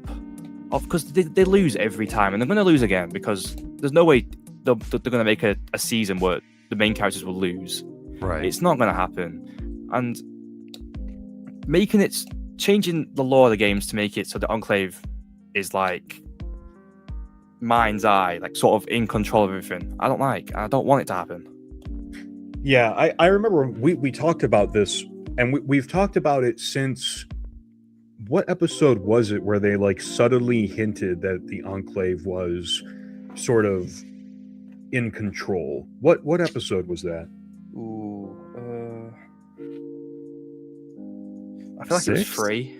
Oh, I'm sorry. Oh, what are we talking 6 about? is Wait, isn't it? Are we? We're so at some point in season 2, like obviously ever since episode 1, we knew that the Enclave was still around. I mean, ever since season 1. Right. No, but that's episode 1 of season 1. We knew like, okay, the Enclave is still around. That's where Wilson is from. I mean, like, at what point did everybody realize, okay, the Enclave is like, and I mean like people who's like, you know, their like ear is all the way in the dirt, you know, hearing every little subtle movement on the ground. What episode was that when we realized like, okay, the Enclave has something to do with this going forwards? I think it's when Cooper first met House in like the Lucky 38 pre-war, because there's a mention of investors, and he also says there's worse people out there than him. Yeah. And okay. And that he didn't know who the investors actually were. Yeah. At that point, I remember me and Stranger talked about this, like, if the Enclave loses every engagement that we've had so far, and they keep coming back, it's very difficult to take them seriously as a threat. If you don't, and this gets into what you said, Mickey, about like, you know, having, you know, like some things are for older fans, some things are for newer fans, and there doesn't really seem to be a consistent logic on what's for what. When he comes in with the whole Enclave thing, we were like, okay, if we already are fans of it, and if we're already fans of it, number one, like new fans aren't going to know what the Enclave is. They've never played Fallout. They have no idea. They might Google it and be like, what are the Enclave? I keep seeing people talk about it. Right. And then they'll learn all this stuff, but they didn't like, it's like passing knowledge, right? Unless they got like deep into the weeds, in which case I imagine they probably feel like we do. Maybe not as passionately, but sort of like, yeah, this Enclave stuff doesn't make any sense. If they keep getting their ass beat, and everybody already knows that they keep getting their ass beat, what about them this time around is going to make them a threat? And apparently, I guess the only way they could really think of to be like, okay, well, how do we make them a threat now without just like nuking the whole wasteland again? Because, you know, I think they've gotten the message. People don't like destruction porn. I hope they've gotten the message. That they can't just have the Enclave going around wrecking everything constantly, and that's going to be how they keep making them a threat, because that's really boring. So I guess their way of trying to make them a threat was to sort of go back and say, well, actually, the Enclave was manipulating everything from the start, and that's why they're still a threat. And that just feels so lousy of an excuse for like how to keep them feeling like a threat. But then again, like, okay, well, how are they going to get defeated? And if we know that the Enclave is the main driving force of this, you have to deal with them at some point. Like, you can't just keep having villains like the Legion and the Institute that are one-off villains without dealing with the Enclave, because otherwise, like, everybody's going to feel like, what are we doing? Like, there's these Enclave guys and you're just completely ignoring them. You got to do something with them. How many and how long can you go before you just destroy them again? So you've made them this super serious threat, more serious than they've ever been, and you just deal with them again like they're just dead. Well, dude, my caps are on Janie is the president of the Enclave. Holy shit. Oh my god. I'm calling it now. Barb's gonna be an old lady or dead, and Janie is. Yeah, I mean, they've been doing Fallout 3 and 4 all this time. They're taking the Sean route. Holy shit. Hank has pretty much been just doing the Institute thing all this season with the mind control. It's just synths by another name. Janie's going to be the president of the Enclave. Okay, that wouldn't. She's going to be 40 years old, and it would be so funny if. Oh my God, I'm just imagining this now. Like, Control Station Enclave is destroyed. The Enclave is like, oh fuck, we need shit. They get to this management vault in like, this, and they're like, in their infinite wisdom of knowing absolutely everything, they like rip Barb out of the chair, like, fuck Barb, kill her. Okay, we got rid of her. Put this like little note card, this postcard here to get Cooper to come to Colorado where we are. Yeah, that's how we'll get him to come. And they take Janie and raise her as like some kind of enclave. Yeah. And she's gonna be the president. Guarantee you. I can't. Now all right. Well, I was hoping that Barbara's pod would have a skeleton in it and Janie's would be empty. That's what I thought was going to happen. Yeah, I think it's a little. I think it's a little too easy for Cooper to give him like such a semi victory without a little bit of tragedy. You know what I mean? Yeah. Like I think Barbara should have been dead in the pod, and then Janie's be empty. But then Janie turns out to be the president of the Enclave, and it's Fallout 4 all over again. Just another calling it. I am calling it. If you're right, put your caps down now. If you're right about this, I'm gonna clip this from this podcast. I'm gonna share we had a prophet on our show. If you want a deep insight into what's gonna happen next, you have to watch our show. You don't have a choice. You have to watch it. We know what's going on. It's just, if I was planning on making a video about that, but if it gets out there enough, we know that the showrunners are reading social media, and I promise you that they made changes in season 2 because of reactions to things from season 1. Do you think? Okay, there's no plan that's here. Why the NCR showed up? Oh, I absolutely think that's why the NCR showed up. Let me see if I can find. I think they underestimated. I think they underestimated the NCR fan base. I think they've been, what's his face? Jonathan Nolan has said like Fallout 3 is his favorite game. I guarantee you he's only played 3 and 4. He's spending all his time with Todd and Emil, and he's getting fed their version of things. And right. I think when the NCR stuff hit season 1, I don't think they realized what kind of backlash there was going to be. I mean, we know because we're in the fandom and we can see it, Yeah. I mean, there are NCR soldier cosplay groups all over the freaking world. You know what I mean? It's like the 501st. Yeah, like it's almost like doesn't a get as much 501st. attention, but there is like a Fallout 501st for like NCR cosplayers. Nobody's and there's a strict this is how it's made. This is how it looks. This is the kit. And you know what? There's no comparable one for the Brotherhood. Because the Brotherhood does not inspire people that way. And I think there's also kind of an issue beyond that of like I feel like there could be. Well, let's kind of dig into that because the only time we've seen the Brotherhood was in Fallout 1 and 2. That was decades ago. Now we see the Brotherhood in Fallout 3. That was like their big game, but that came out in 2008. Then they showed up in Fallout New Vegas and they weren't really that inspiring. They were like a failing Brotherhood chapter. Then we had Fallout 4, and I feel like if the Fallout 4 Brotherhood maybe number 1 was more well written, where if Maxon actually followed through on all of his threats, and wasn't like a total pussy about things where he was like, you have to go kill Dance. You didn't kill Dance, but you're all right. Better next time. Yeah. Next time, if you don't listen to me, there's going to be consequences, young man. You better listen. You know what? As a side note, can you bring companions like what's his face, Hancock around the Brotherhood? Do they Yes. shoot him Yeah. on sight? Nobody No. says anything. I brought It's- Oh my Strong to God. the. It's just a few I voice brought lines. Strong to the blimp. Are you serious? Oh my! I forgot. I totally forgot about Strong, a literal super mutant. Yeah. Do you see what I mean? Like the Brotherhood in Fallout 4 just it does not make any sense. They're like, we're totally against mutants. We're gonna kill all of them, all the synth. Well, it's Everybody- not their fault. It's the writer's fault.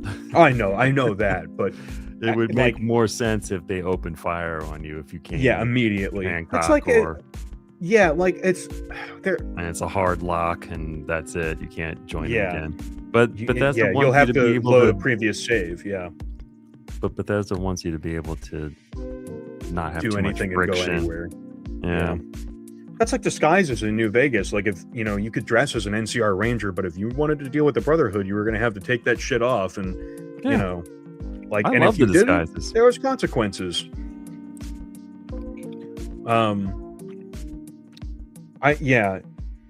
But I do feel like if the Brotherhood had been a more interesting group in Fallout 4, and also they didn't just like straight up change the way power armor looked completely, because I think by the time of Fallout 4, people were like I remember Dead Exposure, I think his full name is like Dead Exposure DF. He was like he had power armor cosplay figured out. Like he knew how to do it at that point. And I'm sure if power armor hadn't changed in Fallout 4, people would have started to be able to figure it out, and then cosplay groups probably would have started to form around that. But then Fallout 4 came out and made like power armor cosplays unbelievably expensive. Yeah. So it's like good luck having 600 people show up in one spot who are all going to be dressed in like power armor that was self-funded. But yeah, the NCR stuff, like they definitely underestimated it. I do wonder how long it took them then. I wonder when the NCR change was made, because obviously they had to make all of this armor for it,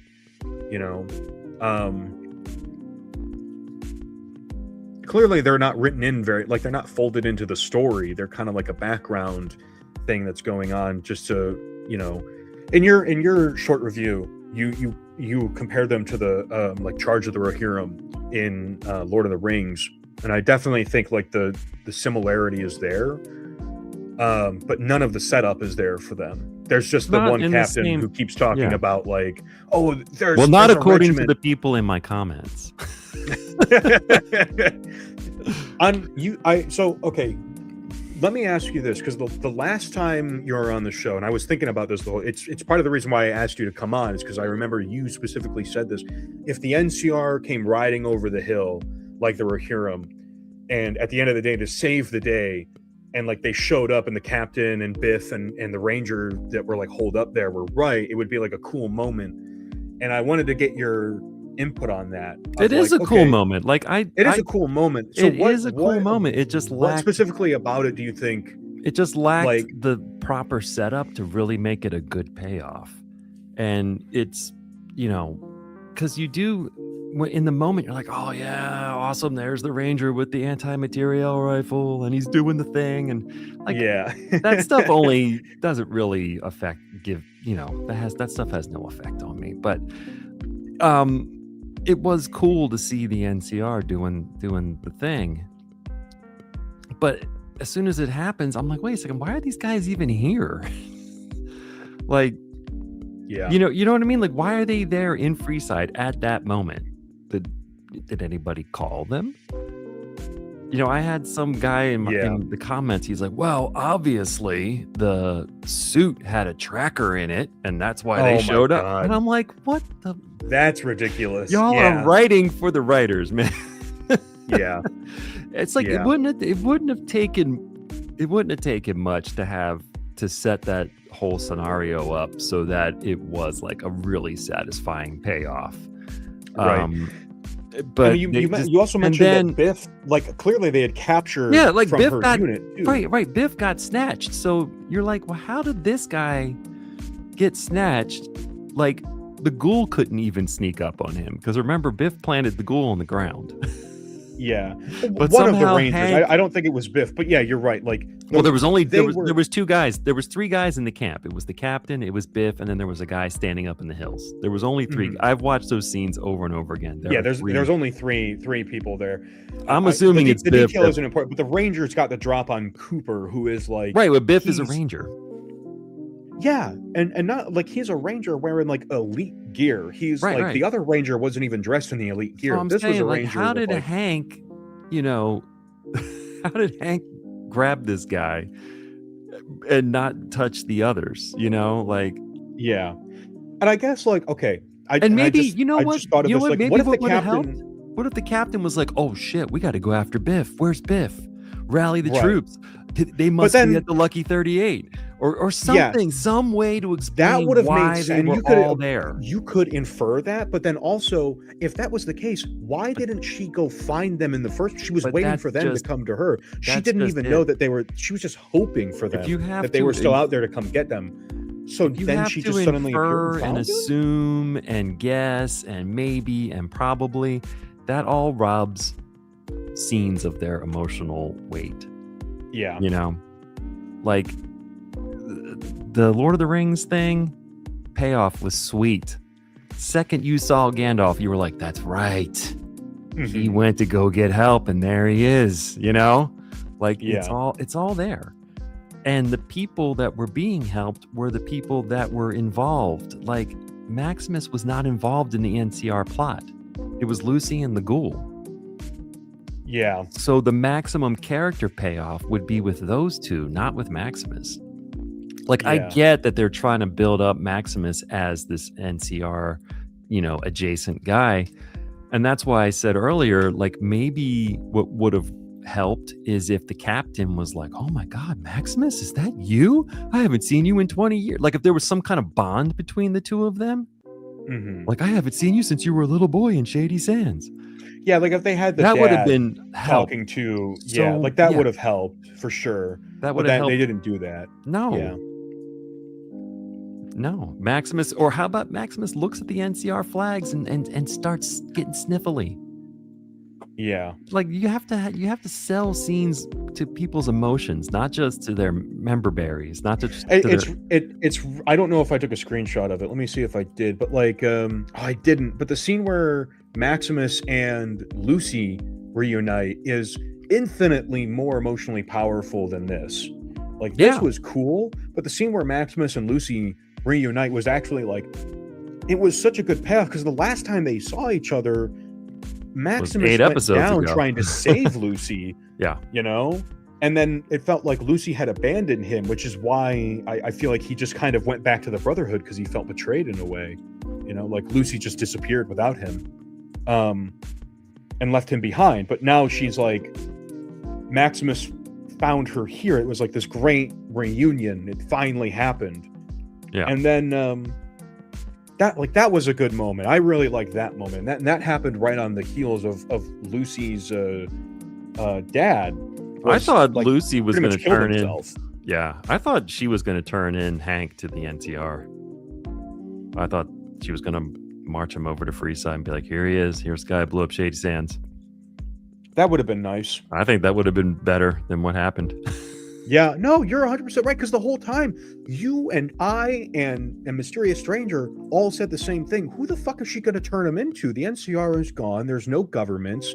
The strip is gone. There's nobody. There's absolutely nobody. And then the NCR appears. It's like, oh my God, this is their chance to be like, no, civilization is back on the menu, boys. Yeah. And then that doesn't happen. Hank just kills himself with the remote to wipe out who he is so he doesn't have to deal with the consequences. I know, and do those remotes just work on any tracker or all the trackers? Or Lucy had a remote for his thing, and so did he. There's two remotes for the same tracker. They didn't even think about it. I know that for a fact. They didn't even so I was like, well, if Hank has his agents out there, can't Lucy just crank the thing all the way up to 11, push the button, and blow all their heads up at the same time? Yeah, right. I'm sorry, stranger. What were you going to say? Because if were you thinking that too? I was thinking something a bit different. I was thinking that he had the really small one in his head already, So Yeah. then there's 2. So the one he uses activates his little enclave friends or whatever he's activated, his little secret soldiers, and also taking him with it. So I don't think it's the same one, because I feel like it's one remote. Actually, that wouldn't make sense, would it? Because you need like a million remotes. You're right, exactly. So I'm saying, why Yeah. can't Lucy just take hers, crank it up to 11, push the button? It's got to be like the most That's a massive advanced oversight. Bluetooth tech ever imagined. Like, it's insane, like national Wi-Fi type of like connectivity there. Some crazy tech. But at least she knows if she ever encounters anybody that starts attacking her and says, long live the Enclave, she can just go, okay, hold on 1 second. 1 second. Gotta turn this up. Yeah. Blow your fucking head off. But so yeah, the anyway, get back to where we started. The Freeside scene was great from a production standpoint, and editing was on point. It was just lacking that little extra something to really Pure put fan it. service. I Instead think this was that's where it got all its emotion from. It's like, 'cause there's the we thing all- that I know. Yeah, we were all like, oh my god, because we already, through the years, it's been like, when are we going to see, after New Vegas, we didn't see the NCR once, except for in Kellogg's flashbacks, and I was just referencing the NCR. We did not see the NCR for 10 years. The first time we get to see the NCR, they're gone. They're blown up. Right. They're blown, and everybody is like devastated that they're gone. And it's like the only people who aren't upset is like the like Fallout 4 purists who are like, and I know, you know what? I'm gonna make a stand right now. I'm taking a stand. Everybody talks about New Vegas purists. I'm talking about the Fallout 4 purists right now. All right, you want to use the word tourists? You motherfuckers have played one goddamn game, Fallout 4, maybe Fallout 76. You're gonna talk shit to me about being, oh, it's from 10 years ago. Get over it. Yeah, well, you know what? You get over the Brotherhood of Steel now. That's what I'm going with. That's my angle now. I'm putting it out there. I'm taking a stand. I'm taking it back. I mean, I'm done with the Brotherhood.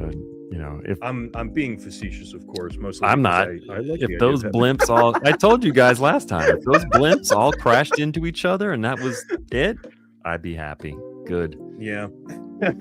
How? Okay. Oh my God.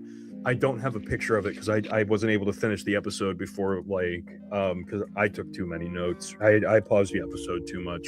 I mean, but how about that Liberty Prime reveal at the end? Yeah, I don't like it. No, yeah, dude, a third Liberty Prime has hit the Brotherhood of Steel. I got excited, but then I realized, what's the point? Yeah, like this is the third time you guys have done this. Come on. I mean, I would like to see the Commonwealth bring over their Liberty Prime and have a massive fight. That would be cool. The only way I can see it being cool to me is if they bring, he has the plans because he knows the Commonwealth has Liberty Prime and they're absolutely going to bring it. And he's like, okay, how do we take this thing down / commandeer it? But if they're going to build their own Liberty Prime to fight Liberty Prime, I'm like, how are they going to? What are you doing? How are they going to build it? How? Yeah, they're already like Civil nothing. War, and there's nothing left. Half of them are missing limbs now from all the explosions. Yeah, it looks like a World War II tent camp. What factory? Okay, Mickey, I know you've seen MASH, right? You've seen MASH. Sure. It looks like one of the fucking tent camps from MASH. Right after they're like, oh, here was there was a battle in MASH, and everybody's like, oh god. Yeah. Stranger, I'm sure you've never seen. But where are they getting the materials from? What factory? Liberty Prime, I believe, from Fallout 3 was pre-war. Yeah, he was already completely built. There was just a logistics problem with the energy management. And in Fallout 4, he was basically just repaired from the old one, right? So it's like, how is this West Brotherhood? I know the Brotherhood just makes no sense to me. Okay, the West how Coast are they Brotherhood has feeding also, these people? I know, yeah. We've also never seen any farms for them. Like, where are they getting? Like the logistical ability for the Brotherhood to subsist has always been like. And you know what? To be fair, this is an issue across all the games. Well, no. In Fallout 4, at least, I'll give them credit. In Fallout 4, they basically, spell out that the Brotherhood are just raiders in power armor, because you do have to go you don't have to. It's not part of the main quest, but you can go on side missions where you basically just go to the settlements and say, "Yo, give me all your food for the Brotherhood." Yeah. Okay. Well, you know what? Props to Fallout 4 for all. Yeah, you I mean, they at Fallout 4 least purists. tried to. They explain. consider the logistical. How do you feed an army? And in New Vegas, Veronica's like, I'm a trader. She gets supplies. Yeah, she has to scrounge the resources up. Although, to be fair, how Veronica manages to feed that entire bunker is beyond me. There must be lots of Veronicas. But they at least, yeah. I think, yeah. But they at least try to explain. The show, on the other hand, it's like, what do you mean you have a chapter in the Grand Canyon? What are y'all eating? Right, dirt? Yeah. And also, how have you not had any skirmishes? Well, you know what? Actually, they probably have had lots of skirmishes. Okay, now I'm thinking about this. Doesn't make any sense because we see the Legion is has. Wait, right now the show's not making sense to you? This is what did it. The Centurions in the Legion are always wearing Brotherhood T-45 power armor parts, so I guess maybe they've had skirmishes in the past. Yeah, but the idea that maybe the Grand Canyon Brotherhood of Steel is just the most. Were they? No, they weren't the most redneck of them. They were the second most redneck group. So maybe they've been really down on their luck, and that's why the Legion has just been kicking the shit out of them. Maybe the Elders showed up there and was like, "Fuck yeah, give us some power, man. We fucking need it." God, these goddamn tribals are kicking our ass, man. Yeah.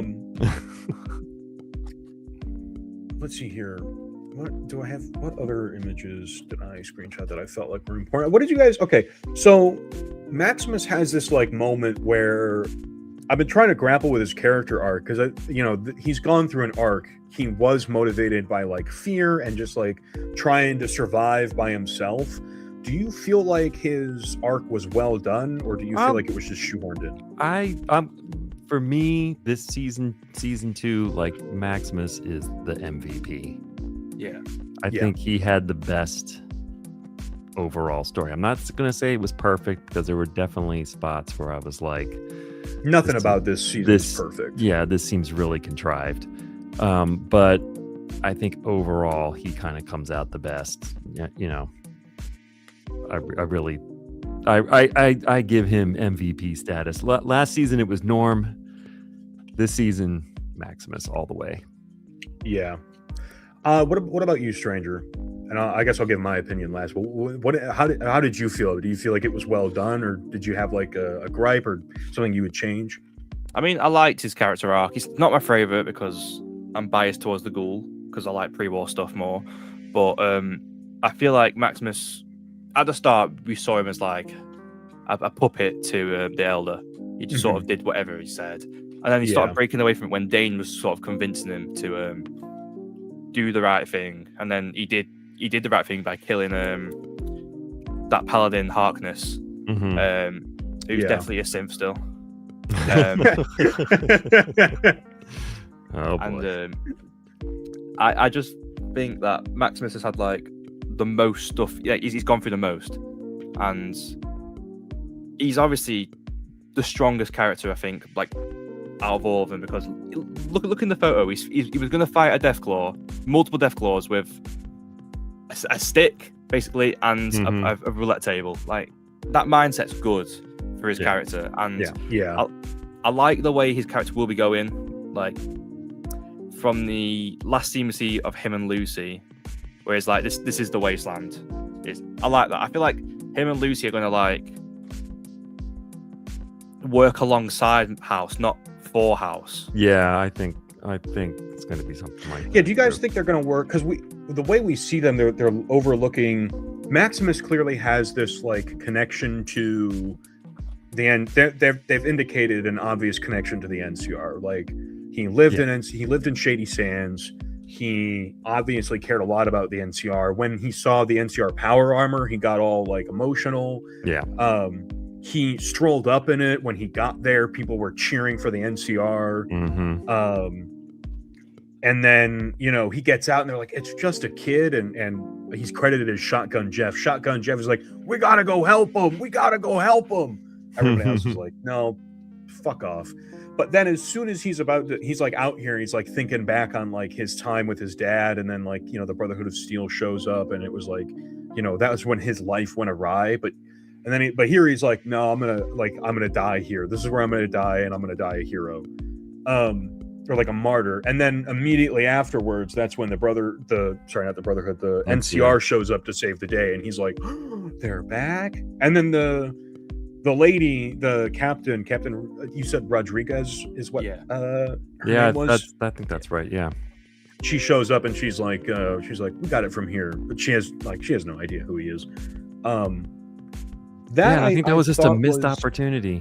Man, I didn't even think about it that way until you said it, and I was like, holy shit, you are so right. It would have been so much cooler if she, you know, like had some kind of connection to Maximus beyond just like, that's the NCR lady. Maximus likes the NCR. I enjoyed it I enjoyed Maximus a lot this season. He was definitely goated. Lucy kind of pissed me off a lot. Lucy pissed me off a lot this season. Yeah. I really wanted to like her character the most. Like last season, Cooper was like my favorite character.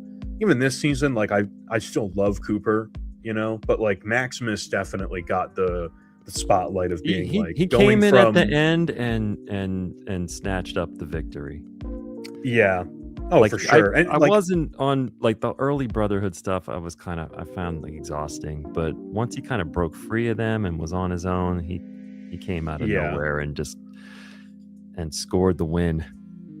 Because he was definitely like at the start of the season, he was like very fear motivated. Like he wanted to do the right thing, but he's like his character has always been defined by his like, I don't want to say fear of death, but like sort of like a cowardice, you know?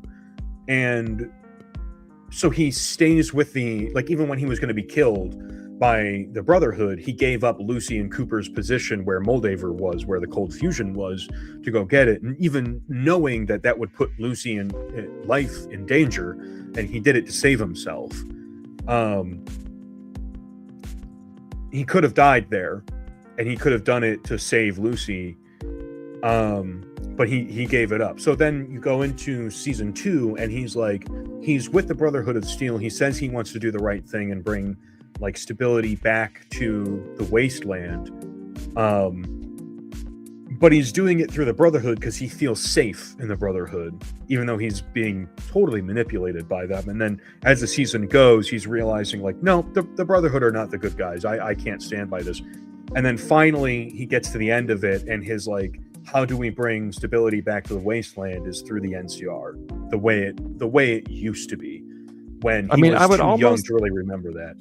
I would almost 100% agree with that, except for that one stupid edit that they put in where he sees the Brotherhood paladin that shows up. Yeah, no, I agree. That part, I watched that. I was like, this doesn't make any sense. That one part that kind of ruined it. I was like, what is? I feel like the implication for it that they were trying to do, and I'm going to say try because I don't think they did it successfully, was they were trying to inspire this idea of like, Maximus is showing up to save these people in the way that the Brotherhood showed up to save him. Yeah. And that's like their heroic figure. Total not what it should have been. And what would have been way better is if they show his dad trying to save the town, you know? Yeah. Because his dad says he like one day you're going to grow up to be a good man, and this is him being the good man. So I get that inclusion. But if they, to your point, if they had done something with Roger, this season was in production, and I hope that they did it the right way and they wrote all of it before they started filming. I hope that's what they did. And I hope they already had concepts of a season 2 before they had even like fully finished season 1. Oh, I don't think so. I don't think so at all. Yeah, and that's really disappointing. I don't get that at all. To your point, if they had done it correctly, Captain Rodriguez would have been a some form of like what happened after like the Brotherhood wouldn't have been what had rescued him from Shady Sands. It would have been like Captain Rodriguez had come and saved him, and at some point he somehow got separated and ended up with the Brotherhood of Steel in some way. Maybe like the Brotherhood of Steel, you know, looking for some form of like petty victory after the Brotherhood war with the NCR, like wipes out her squadron, and that's why she's stranded in the Mojave wasteland with no idea what's going on, is because she's totally separated from her squad, which was massacred by the... Coulda, woulda. Yeah, and I'm not saying this is how they should, like a way they could have done it and probably should have done it, and then he's remembering his dad telling him he's going to grow up to be a good man, and that like he was saved by Rodriguez, and now Rodriguez, or like, you know, even any NCR captain, just like an NCR figure in general, even if you don't want to do Captain Rodriguez. But yeah, they trying to like shoehorn the Brotherhood in there as being still part of his like identifying character, who he identifies with, was I think a mistake for sure. But like the fact that he's like picks up the roulette table in the pool cue and takes up this like, you know, Greek hero stance, I fucking love this part. I'll admit I love this part. This part was like, yeah, Maximus is my boy cool. Now. I love Maximus. And the fact that he was like no longer afraid of death. He was just like, if I die here, this is where I die. I'm going to die for a good reason. Yeah, I could appreciate that. Yeah, that was good. And then, and I don't have pictures for it because I wasn't able to finish getting through my screenshot triage. Claudia survived thanks to plot armor. Apparently she killed all the rad roaches with that screwdriver. That was ludicrous. I just had to roll my eyes at that part. Yeah. I mean, yeah, we got to go with it, but it's another, and also you can tell, like, yeah, Jonathan Nolan's favorite game is Fallout 3 because we get the rad roach attack done in from Vault 101. Yeah, that's all that was. I guess it's like I'm kind of iffy on it. Like I can see that side of things. I can also see them being like looking at what like the Vault 101 rad roach infestation. Like all the vault dwellers are freaking the fuck out because there's like a rad roach infestation, and we all know rad roaches are like nothing. You know, like you can kill them. Even Norm, like he just smashes one with like a metal bucket and it's dead. You know, like they're really not that scary. But enough to these guys. There are enough of them, like a swarm, and it's like I'll admit, okay, maybe a couple of times I've died to a rad roach swarm. Okay, maybe, but I can see why the vault dwellers in Vault 101 were fucking terrified of. Like Butch runs up, you're like, oh my god, my mom is being attacked by rad roaches, and I'm like, okay, go punch them. They're rad roaches. Butch, just go punch them. And he's like, I can't do that, man. These things, I can't do that. Yeah, you know, they're scary. I guess if you've never been outside the vault. And then where did they all go? Yeah, they're all dead. Like somehow they're just gone. There's this last one that has a. Like, where did they go?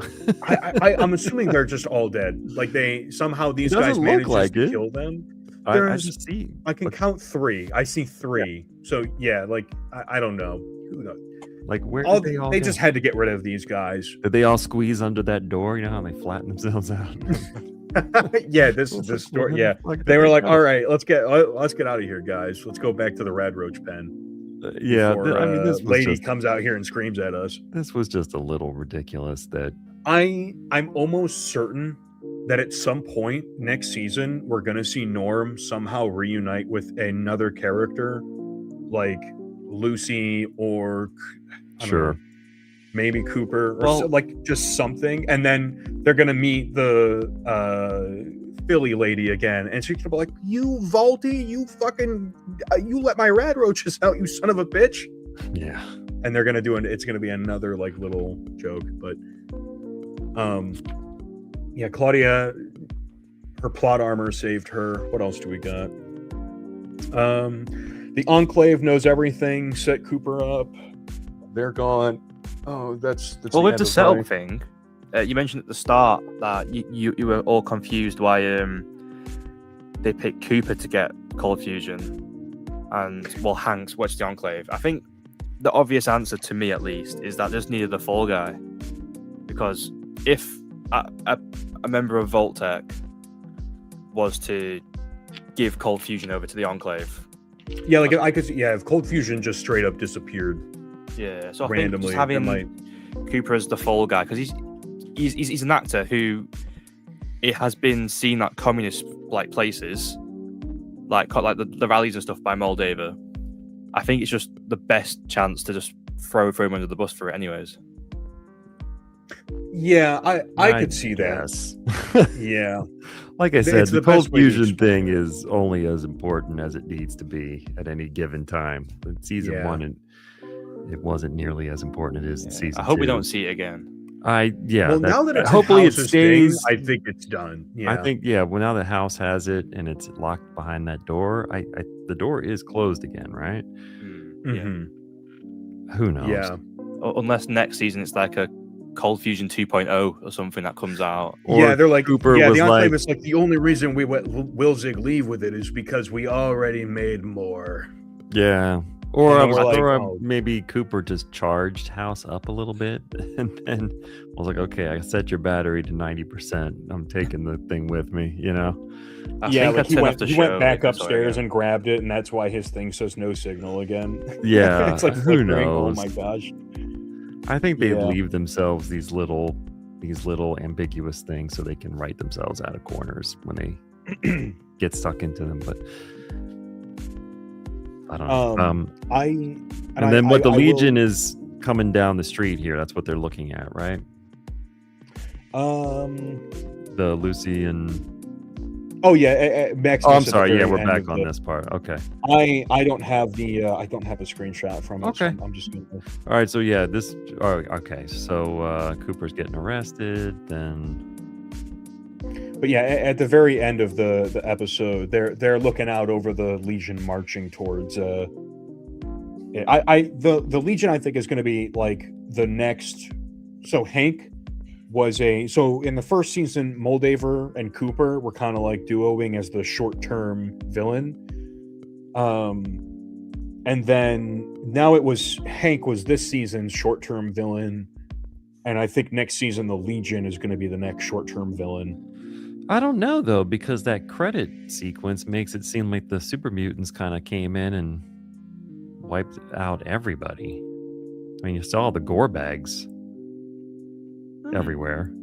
Oh, you know what? Okay. Hold on. Let me. So I got from that is that the NCR and the Legion battled, and then the super mutants came in, and I think it gives them enough plausible deniability if they want to just have them both gone and the super mutants take over the strip at the end, at the beginning of season 3.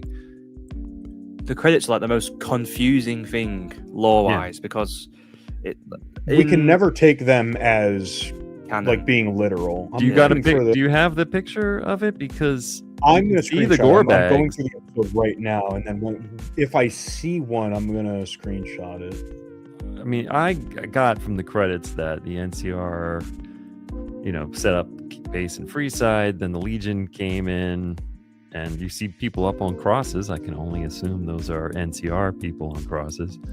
And then it pans more, and then you see gore bags everywhere, which you can only assume the super mutants kind of came in. They said there was a war coming. That's true. Yeah. He's close to Freeside because the mutant felt free walking in there and pulling out the ghoul. Oh yeah, okay, you're right. There are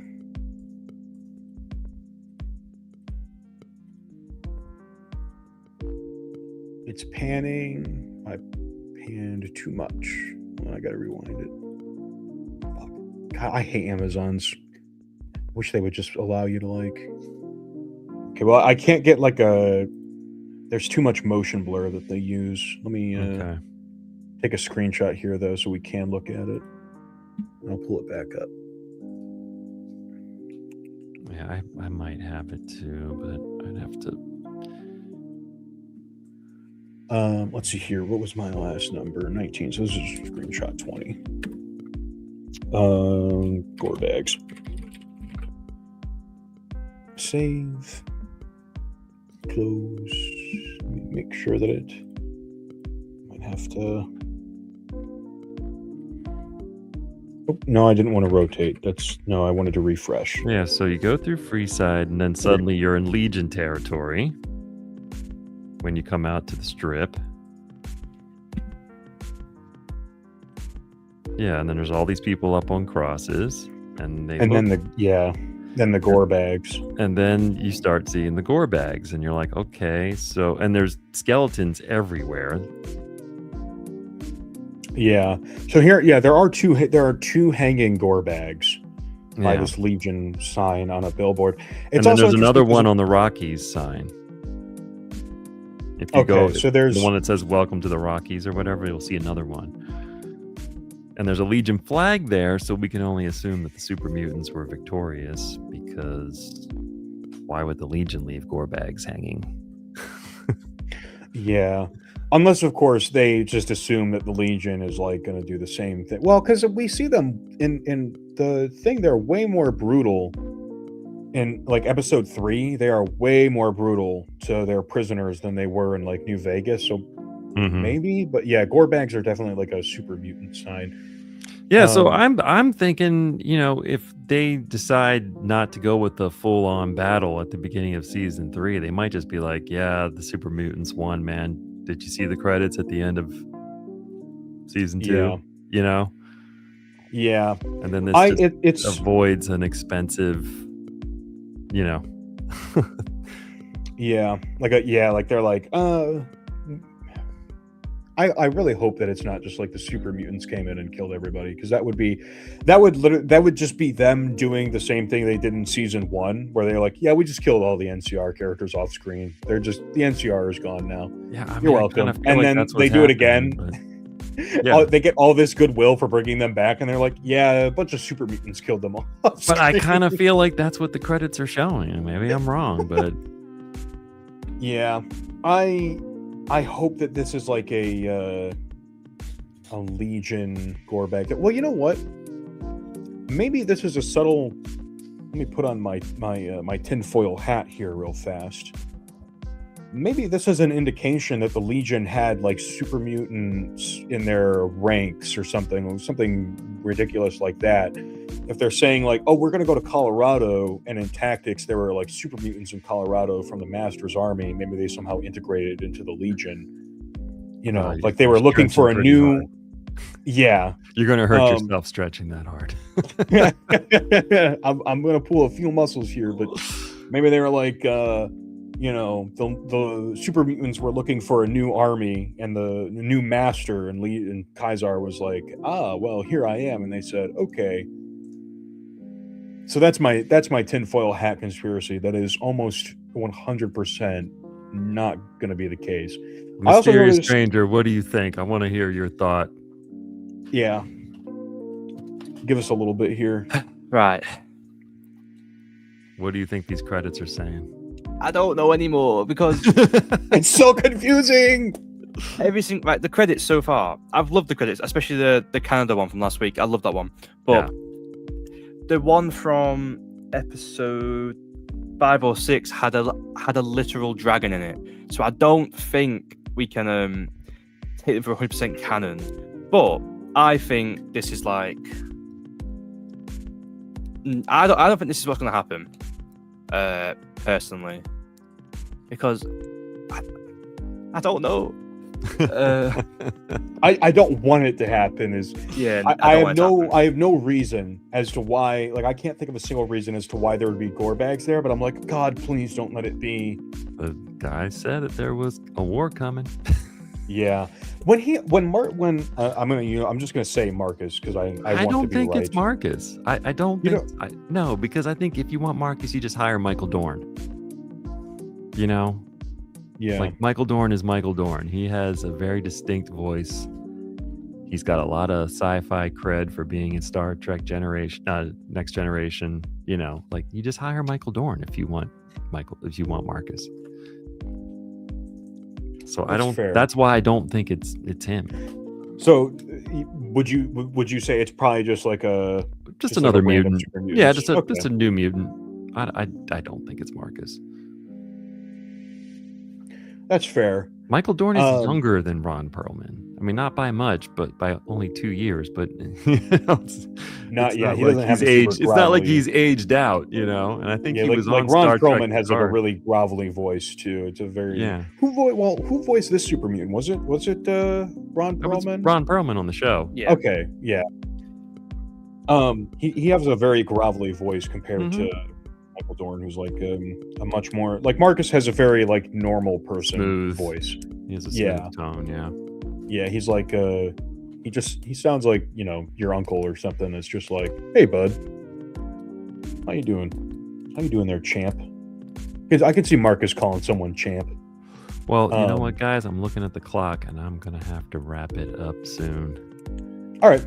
Do we have anything else left in the tank?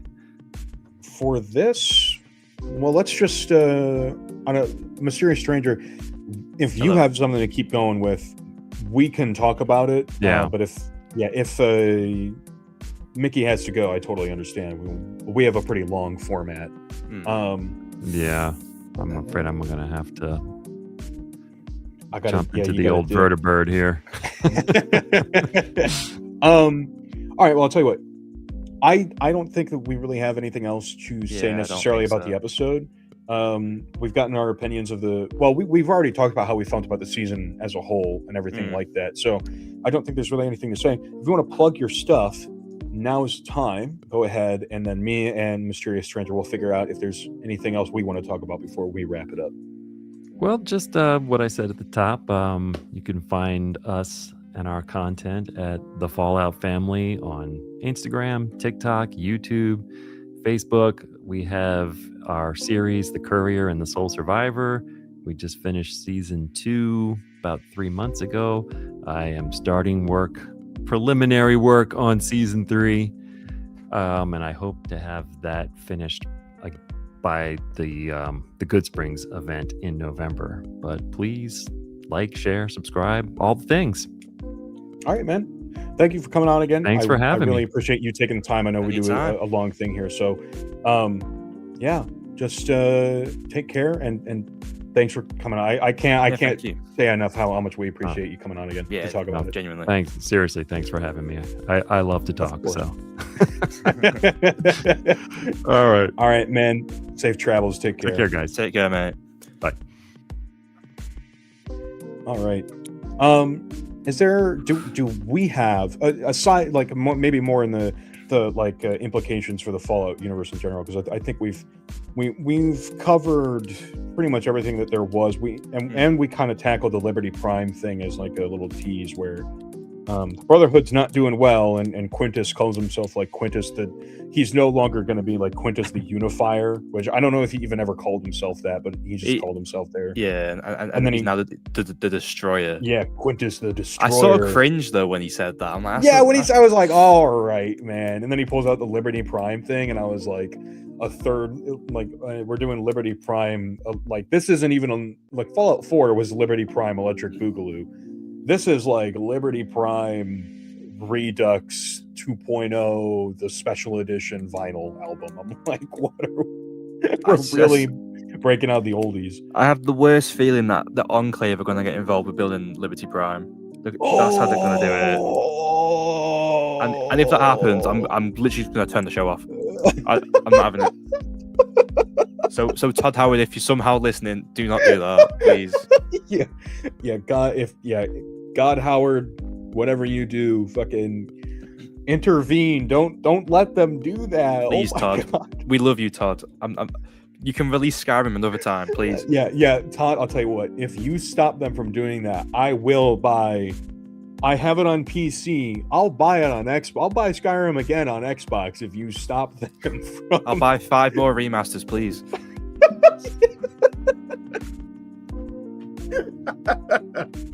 Don't do it. Whatever you do, don't build a third Liberty Prime. I'm going to spam email Todd Howard just begging him. We're gonna send them like those like ridiculous like political campaign emails that look like they were made in Microsoft Paint in like 3 minutes, but we're like, Todd, please don't do this. Please, I'll do anything. Todd, come to your senses. Don't do it again. He's like sitting around the table with like Emil, where he's like, oh, and Jonathan Nolan, where they're sitting there and they're like, oh, what do the people like? And they're just sitting back thinking about like Fallout 3 and Fallout 4, the only 2 Fallout games they've made, and they're like, what do people like? Oh, Liberty Prime. They love Liberty Prime. We've already hit them with the NCR Ranger. What else could we hit them with? They're like, oh, give them Liberty Prime. Oh my God. Oh boy. What do you want them to do with Colorado? I guess I should have asked, what do you want to see? There's three ways I think this can go, unless they do something completely new. There's Fallout Tactics, right? There's the canceled like Van Buren stuff, which I've seen some people say like they want to see Van Buren stuff, which I'm impartial to, because like I feel like New Vegas did all the Van Buren stuff. We should like between New Vegas and its DLCs, I feel like everything that there was to talk about with Van Buren has already been done. They should move on from that. And then there is the Legion. What of those 3 things do you want to see happen?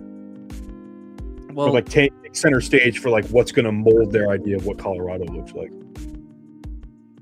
Well, obviously, if the Enclave are there, which I'm 50-50 about, but it seems to be, I don't think they'd show the snowy mountains. I want the Legion to not be like next door, because the Enclave won't let that happen, would they? Unless the Legion are controlled by the Enclave now. Ooh. Well, yeah, Caesar was a plant. Caesar was actually pre-war. Yeah.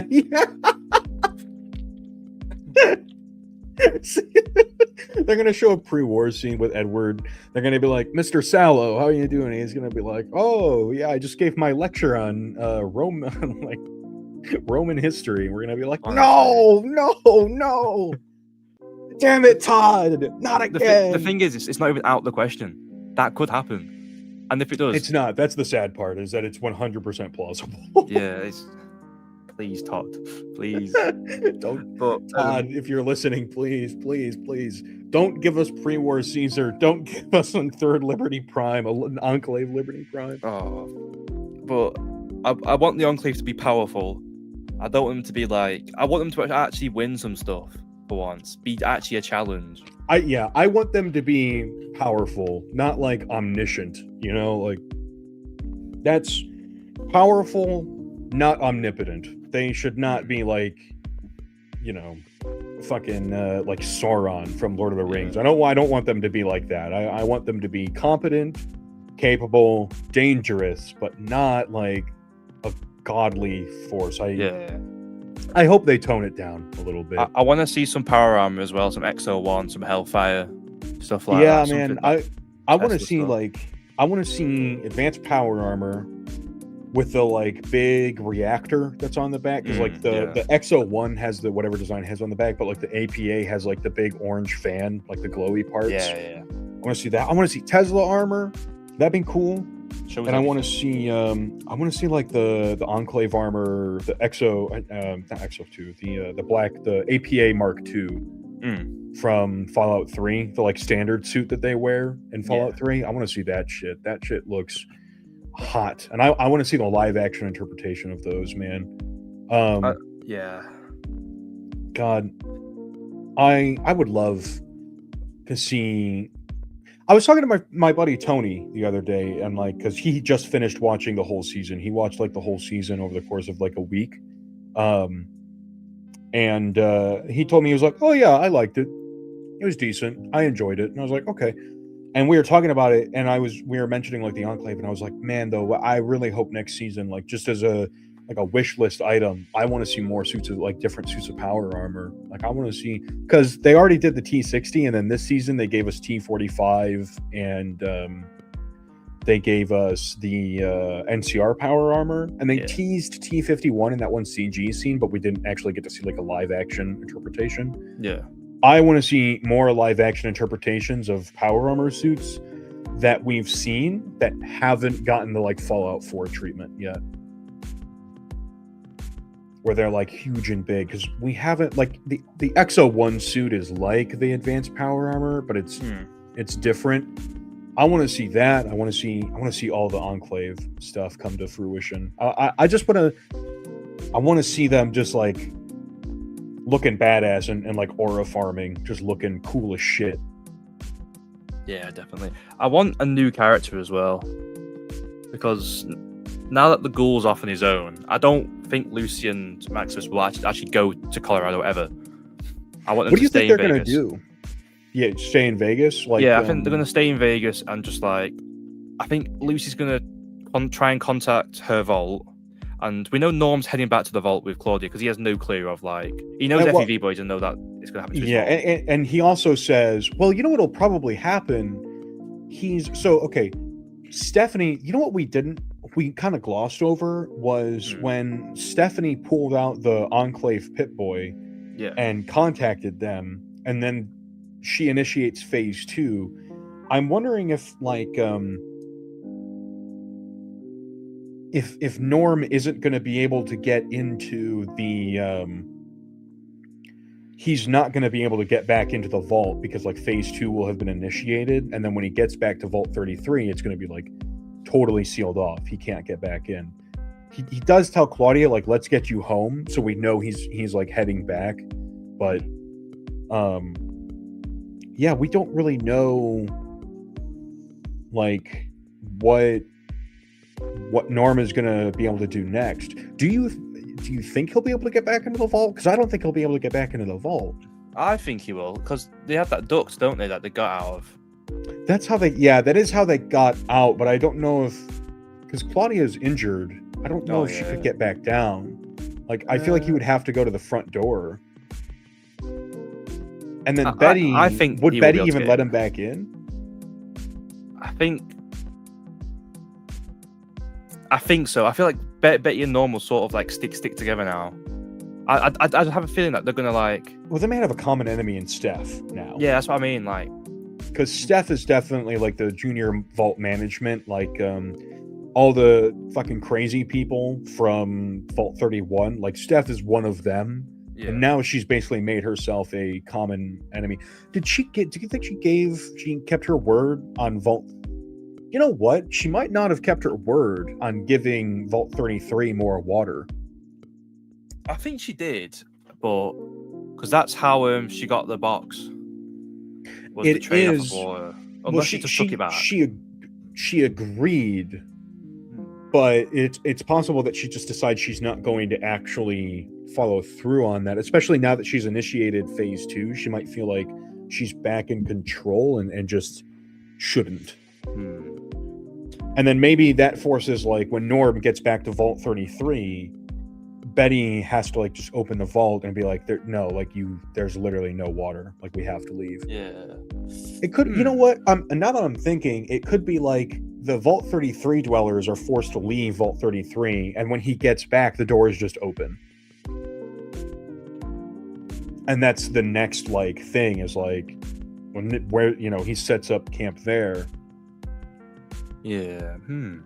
There's a lot of directions they could take. I think that might be the most interesting direction to take. It would be if Vault 33 totally ran out of water. They no longer had anything to do. They can't get into Vault 32 without Stephanie opening the door. She's not going to do that because she already knows, like, Betty's going to be pissed at her. She can't leave her overseer's office. She's initiated this phase 2 of the experiment.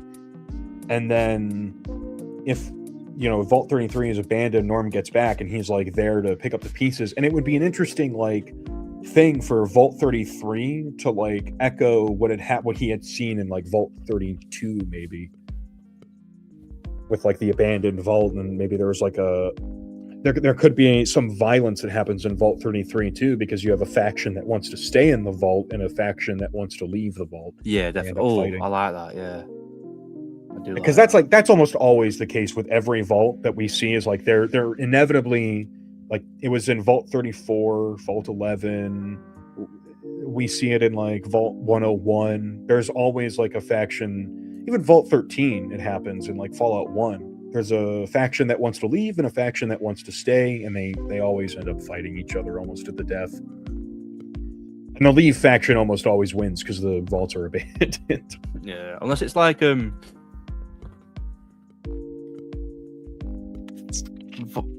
so this stage 2 stuff, is that, do you think that's for all like Vault 31, 32? I know there's only 31, but 31, 32, 33, or do you think Betty has to activate it from her side as well?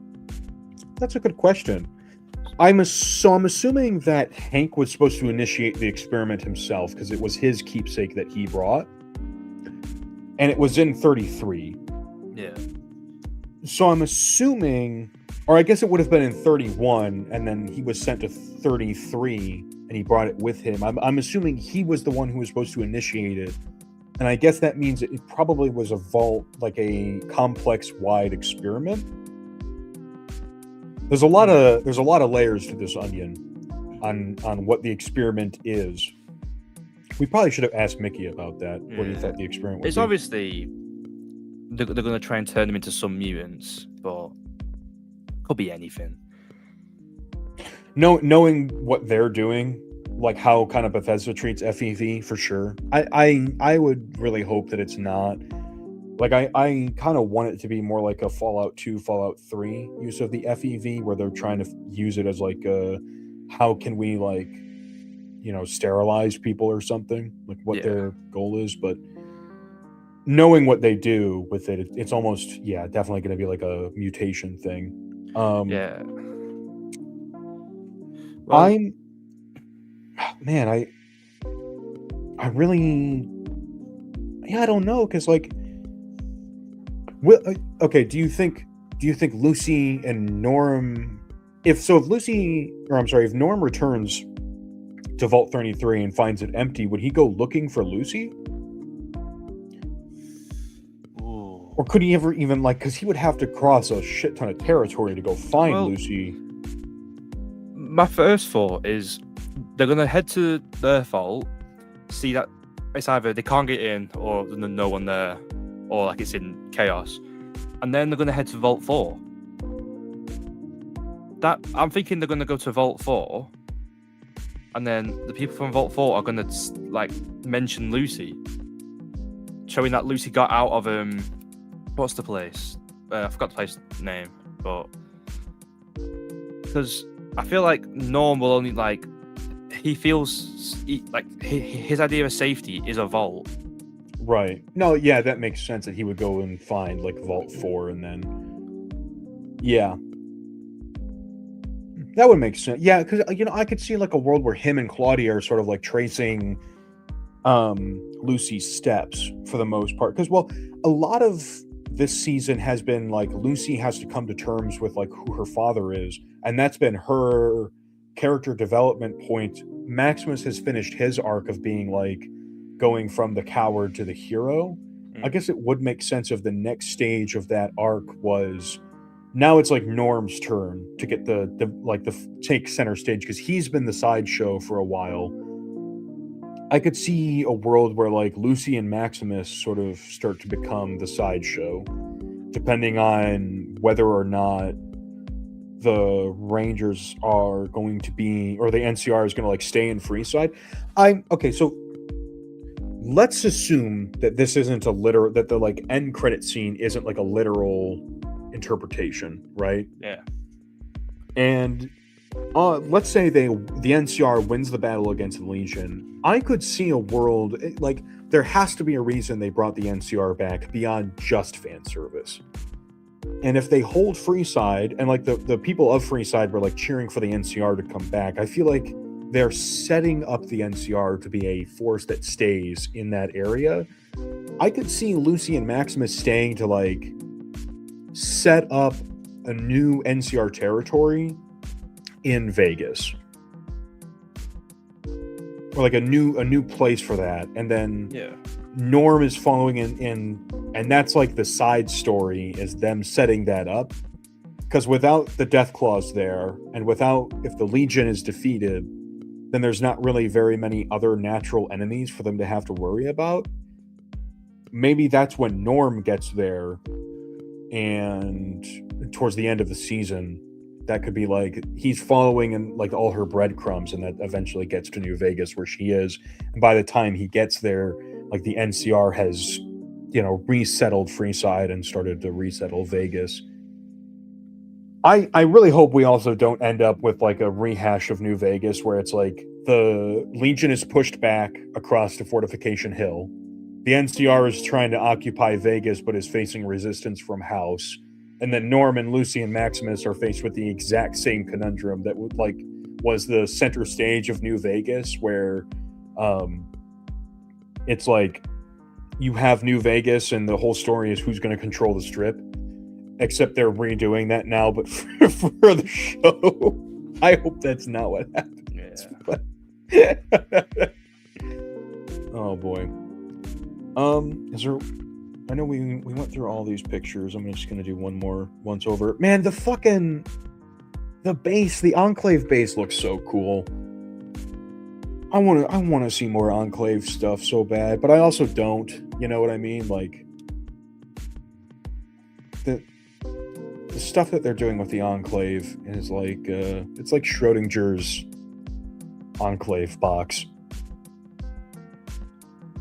You don't you don't know what they're going to do until you observe it. Yeah. So I guess for me that's the big thing for season 3. I just want to see how this Enclave stuff is going to get handled. I guess too, now that the NCR is back, I haven't really thought about it much till now. Now that the NCR is confirmed back, I do wonder what they're going to do with them, if anything at all. I hope the show was where they came from, like this big group. I forgot the name of it, but someone said it, and it was like, that makes sense. Because everyone just, like, especially new fans, they're going to associate the NCR with just Shady Sands, when pretty much all of California has multiple places where tons of NCR. Yeah, there's multiple NCR states, like the hub. There's where Vault City was, where I don't think San Francisco was in the Boneyard. That's a separate state, because Los Angeles is large enough that it could be a state, like an NCR state on its own. I have to. There's a canon map out there somewhere of what like the NCR's territory looked like. Like what the different states were, or like pseudo canonicity, where like the map makes sense from what we hear in New Vegas. I wonder if it'll be like they were holed up in Camp Forlorn Hope, like that's where they were hiding out, because Camp Forlorn Hope's pretty deep in the mountains. I do think maybe that's where, like, if Lucy and Maximus do decide to leave the Strip at all, they'll go with the NCR somewhere. Yeah. I can't see Maximus's story at this point going anywhere other than doing something with the NCR. Yeah. Like the only thing I can see him doing is an NCR something, the way that they've set his character up now. Maybe he becomes like a ranger or something. I don't know about a ranger. I think a ranger would be too far-fetched for his character, but I could definitely see him like being like a civilian mercenary or something like that with them. At least be a part of it somewhere. Yeah, I want to see him as a part. I want to see the NCR do more stuff in Fallout. I do think that Maximus and Lucy will be like the higher power in Vegas, though. Like, I mean, just like I guess it's just me like reading into the scene a bit, but them looking down at everyone, it's just like they especially with House, whenever they decide to meet House. I hope that House like sort of jump scares them when season 3. So like they're stood there looking at the battle. It's just like I don't know what I could say, but he'd say something, and then I wonder if that'll be their new conflict for like Lucy and Maximus as like a sideshow. Might be conflicted between dealing with the NCR and dealing with House. That could be like because House obviously is not going to want the NCR to be involved with the Strip anymore. Or maybe he's forced to make the concession because in New Vegas he has the NCR there, but it's mostly because he doesn't have the Mark II Securitrons. He needs the NCR's like money, and he needs their security for the infrastructure of Vegas to work. His hope is that he can, once the dam is retaken and he has like a full source of power, and he has his Securitron army and everything, that he can maintain his own independence. But without his Securitrons and without a proper, like, I mean, I guess he has the cold fusion now to do whatever he wants, but he doesn't have any security, so he might have to broker a deal with the NCR to be like, he might just be forced to become a state, like a new state of the NCR. I don't know.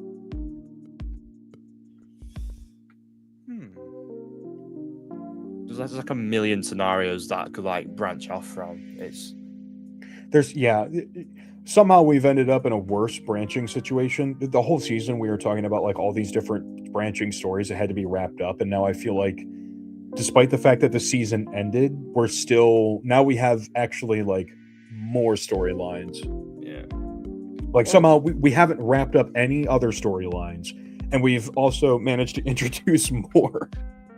I was sort of right when I said originally, like, I want them to keep heading east. Because we haven't. We're definitely going to Colorado with Cooper for sure. And I do hope we continue going east after that. Like, I don't know if that's going to mean like Lucy and Maximus is like, so it's like one story's like on the east coast, one's on the west. I don't think I'd like that because I don't like the jump cuts. Yeah, I want to see. I also don't want to see any more East Coast stuff. Like, we spent 2 games on the East Coast. We also spent like a whole game in Appalachia, which I know is West Virginia, and it's like only 20 years after, the war ended, like the Great War happened and like the nuclear holocaust and all that. But I would like to see other parts of America than just like East and West. I want to see the Midwest. I want to see the Great Plains. I want to see stuff like that. That's what I sort of meant with like keep heading east, like explore the middle states, and then don't go into territory we've already seen. Sort of like maybe even like go on the bottom coast a bit, just because I know it's gonna be like what 4 or 5 seasons at a push. So because I think we'll figure out if there's a season 4 when season 3 starts filming, because they did that with season 3. They were like, when season 2 started filming, they're like, we've been greenlit for season 3 already. But I'm concerned about that because they're filming this year already, meaning that that's not a lot of time to write a decent, in my opinion, a coherent story. Do we have I know they start filming in May. Have they said anything about a season? Have they said anything about when it's going to air? No. There's a post that Walton Goggins was in. It was like, we'll start filming late this year. And so I'd assume end of next year. Maybe middle of next year. So it's not the worst, but because that's a good 2 year, like a year and a half time span to that's plenty of do time. it. They've also got like a shit ton of costuming already done now too, so like that might not be something that to worry about. And they've probably also already secured a good rapport with like all the different filming locations.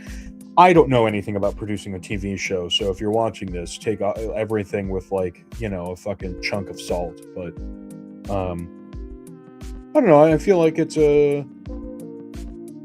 I want them to be in a good place to make the show better. And like I said earlier, I really hope that they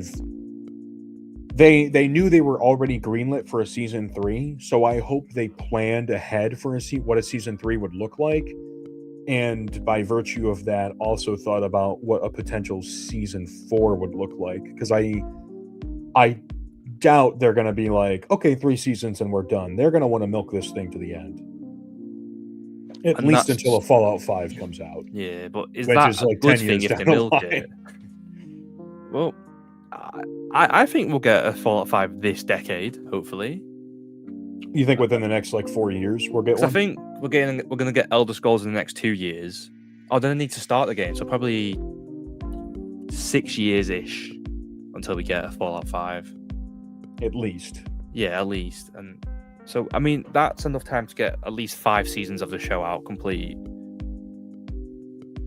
but I want them after like season 3 or 4 to have like a little break for a bit and just like, because I feel like if they're gonna keep, because they're seeing the views, they're seeing the money coming in, they're like, right, let's make another one. But that's not always gonna work out for them, because if like this season showed, it's mostly fan service, right? And if you're a casual viewer of like TV and you're seeing like Liberty Prime, you have no clue what that means, or like the NCR showing up without any explanation. You can't do that over and over again and expect us to like stick around. Like the fan, like us, we like obsess about the games. We know what's going on. We fall for that stuff every time because it's cool, but it's not gonna last forever. Yeah, there's definitely a cutoff point where it's like there's also I feel like an inherent danger to, if they don't, number one, they need to do something with Fallout and releasing like a new game that ties into the TV show somehow. Like I don't think they can purely rely on the television to carry them for like 10 years more until Fallout 5 comes out. And Fallout 5 has to be a solid ass game. It cannot be like, it has to be as good as Fallout 4 was, and or better, like way better. I know like saying as good as Fallout 4, like to a lot of people is going to sound like a very low bar, but Fallout 4 kept the franchise alive. It moved, and it like, when you can just consider like the money making side of things, like it blew Fallout up. Like it like Fallout was very niche before Fallout 4. Like New Vegas was itself a niche game before Fallout 4 came out. I remember being 15 years old and trying to find people to talk to Fallout to, and I knew all of like 3 people in my entire high school that I could talk to about Fallout. After Fallout 4 came out, it was like different story. Like lots of people talked about Fallout. Now that this TV show is out, like my girlfriend's parents had like watched Fallout, and they're like not into that kind of sphere of influence at all. So the fact that even they saw it is like, that's saying something about how much the like they had watched season 1 and like they liked it. I'm not saying that they were like, we're gonna play all the Fallout games now. That's obviously not what happened, but they saw it and they're like, oh yeah, this Fallout thing was neat. That was cool. Okay. But like, yeah, they definitely need to capitalize on it and take the opportunity to make an actual Fallout game and do something with it. Yeah. And it should be a substantial game too. It needs to be substantive. I also really want to just I feel like it would be so funny to have the Enclave just show up in like power armor one day as like, and just like they did in Fallout 2, where it was like you had the Brotherhood who had like, you know, the T-51 sets where they were like dressed up and you're like, oh, that's the Brotherhood of Steel. And then the Enclave showed up and they're like, we're the evil Brotherhood of Steel. It would be really funny to see the Enclave show up and just have like black suits of power armor that have like the little beady eyes, you know, that like all the like every single Enclave power armor set has the like little tiny yellow beady eyes. It'd be really funny to see them show up with like the little yellow beady eyes in live action. And I would love to see like the people who have never played the games or like have any idea who the Enclave are, to see like them show up and they're like, that's like the evil Brotherhood of Steel. Oh my god, those are like they're the evil version. Whoa. So, oh well. All right. Speaking of milking it, I think we've milked this. Yeah. For long enough. Go plug your stuff, because I also need to go to the bathroom, and the sooner I can get that done, the sooner I can start cooking dinner. Yeah. So my socials are Mysterious Stranger on TikTok, YouTube, and Instagram. Facebook is Miss Strange, and I think that's my social. I have a Twitch account that's Mysterious Stranger 51. I might start streaming there soon, like, because I've got a bunch of lore videos in the chamber. I've got one about the Vault 33 family tree, That's going to be awesome. Oh, you did decide to do that. I know you Yeah. were talking about doing that. That's cool, man. Nice. It's I've tried to research it, and so far I've got 2 families, and that's it. So it's gonna be a long one. There's not. Well, you know what? Either way, I feel like that'll at least be interesting to try and figure out what's going on, especially with the weird like pre-war stuff that happens with that. Yeah. All right. So make sure you subscribe to Mysterious Stranger, and also make sure that you subscribe to me, because I am finishing editing one of the next like playthrough episode, which I have a few of those. I think what I'm going to do is I'm just going to edit them the way that I did the original, like the way that I was doing them back then. Just get them all done, and then when I'm ready to film a new one, I'm going to try more of like I might try more of like a General Sam approach to it, where you know, I'm just going to record the gameplay, talk a little bit, but then, you know, kind of revisit it like you know, like a voice, like some voiceover parts where, I don't know, I just don't like the way that I was doing them before, where I felt like I tried to include too much in them. I don't know.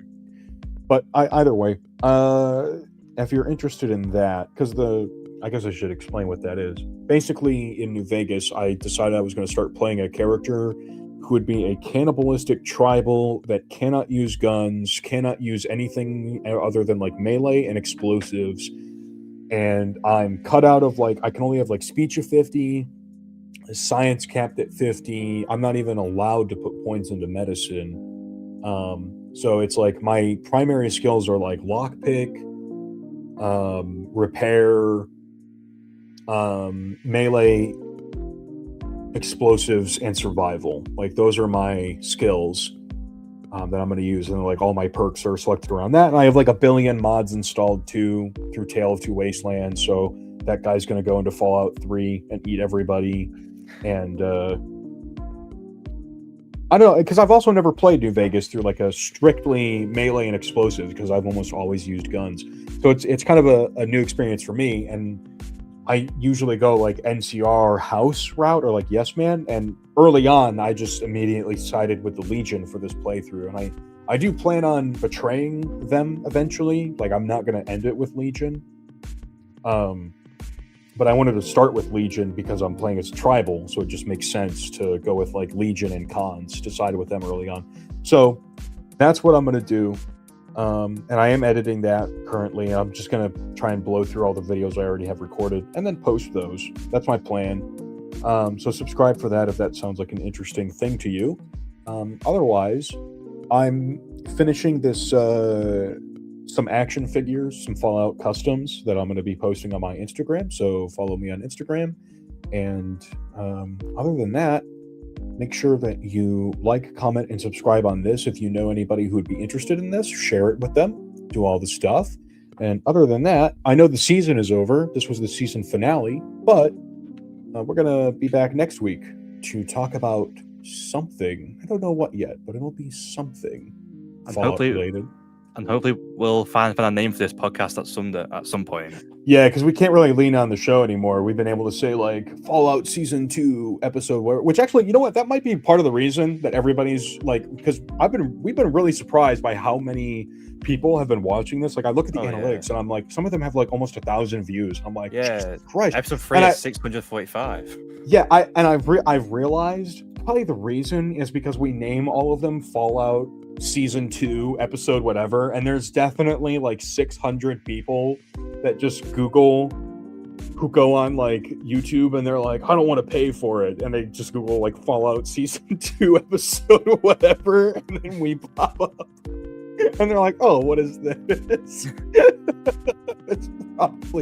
That's the secret, guys. Just name your show after literally just a name of a show, what season it's on, and the most relevant episode. And that's that. We'll find a name at some point. We'll find it. For a while I was looking at What in the Goddamn, and I'm like, that's a cheesy name. I don't know. Finding a good name that's like still Fallout related is hard. I've been trying to sleep on it, but everything that pops up in my mind, I'm just like, I'm not married. I'm not married to any ideas yet. Most of the ideas I've had, I'm not even a fan of. So we'll be back next week. We'll talk about something Fallout-y. We'll probably, because I'm going to watch all the episodes, or not episodes. I'm going to watch a whole bunch. Well, okay. I am going to rewatch all the episodes in like one continuous thing, like almost back to back, to see if it changes my viewing experience at all. And then I'm also going to watch like TKS Mantis's video and like a whole bunch of other people's videos and see what they all thought. And maybe next week, a portion of next week's stream will be us talking about how our like a final opinion of the season. So look forward to that. Like I said, like, comment, subscribe, all that stuff. Check out Mysterious Stranger. Check out Fallout Family. He was gracious enough to join us for the 2.5 hours that we were streaming. God bless him. And other than that, take care. You guys take care out there. Adios. Adios.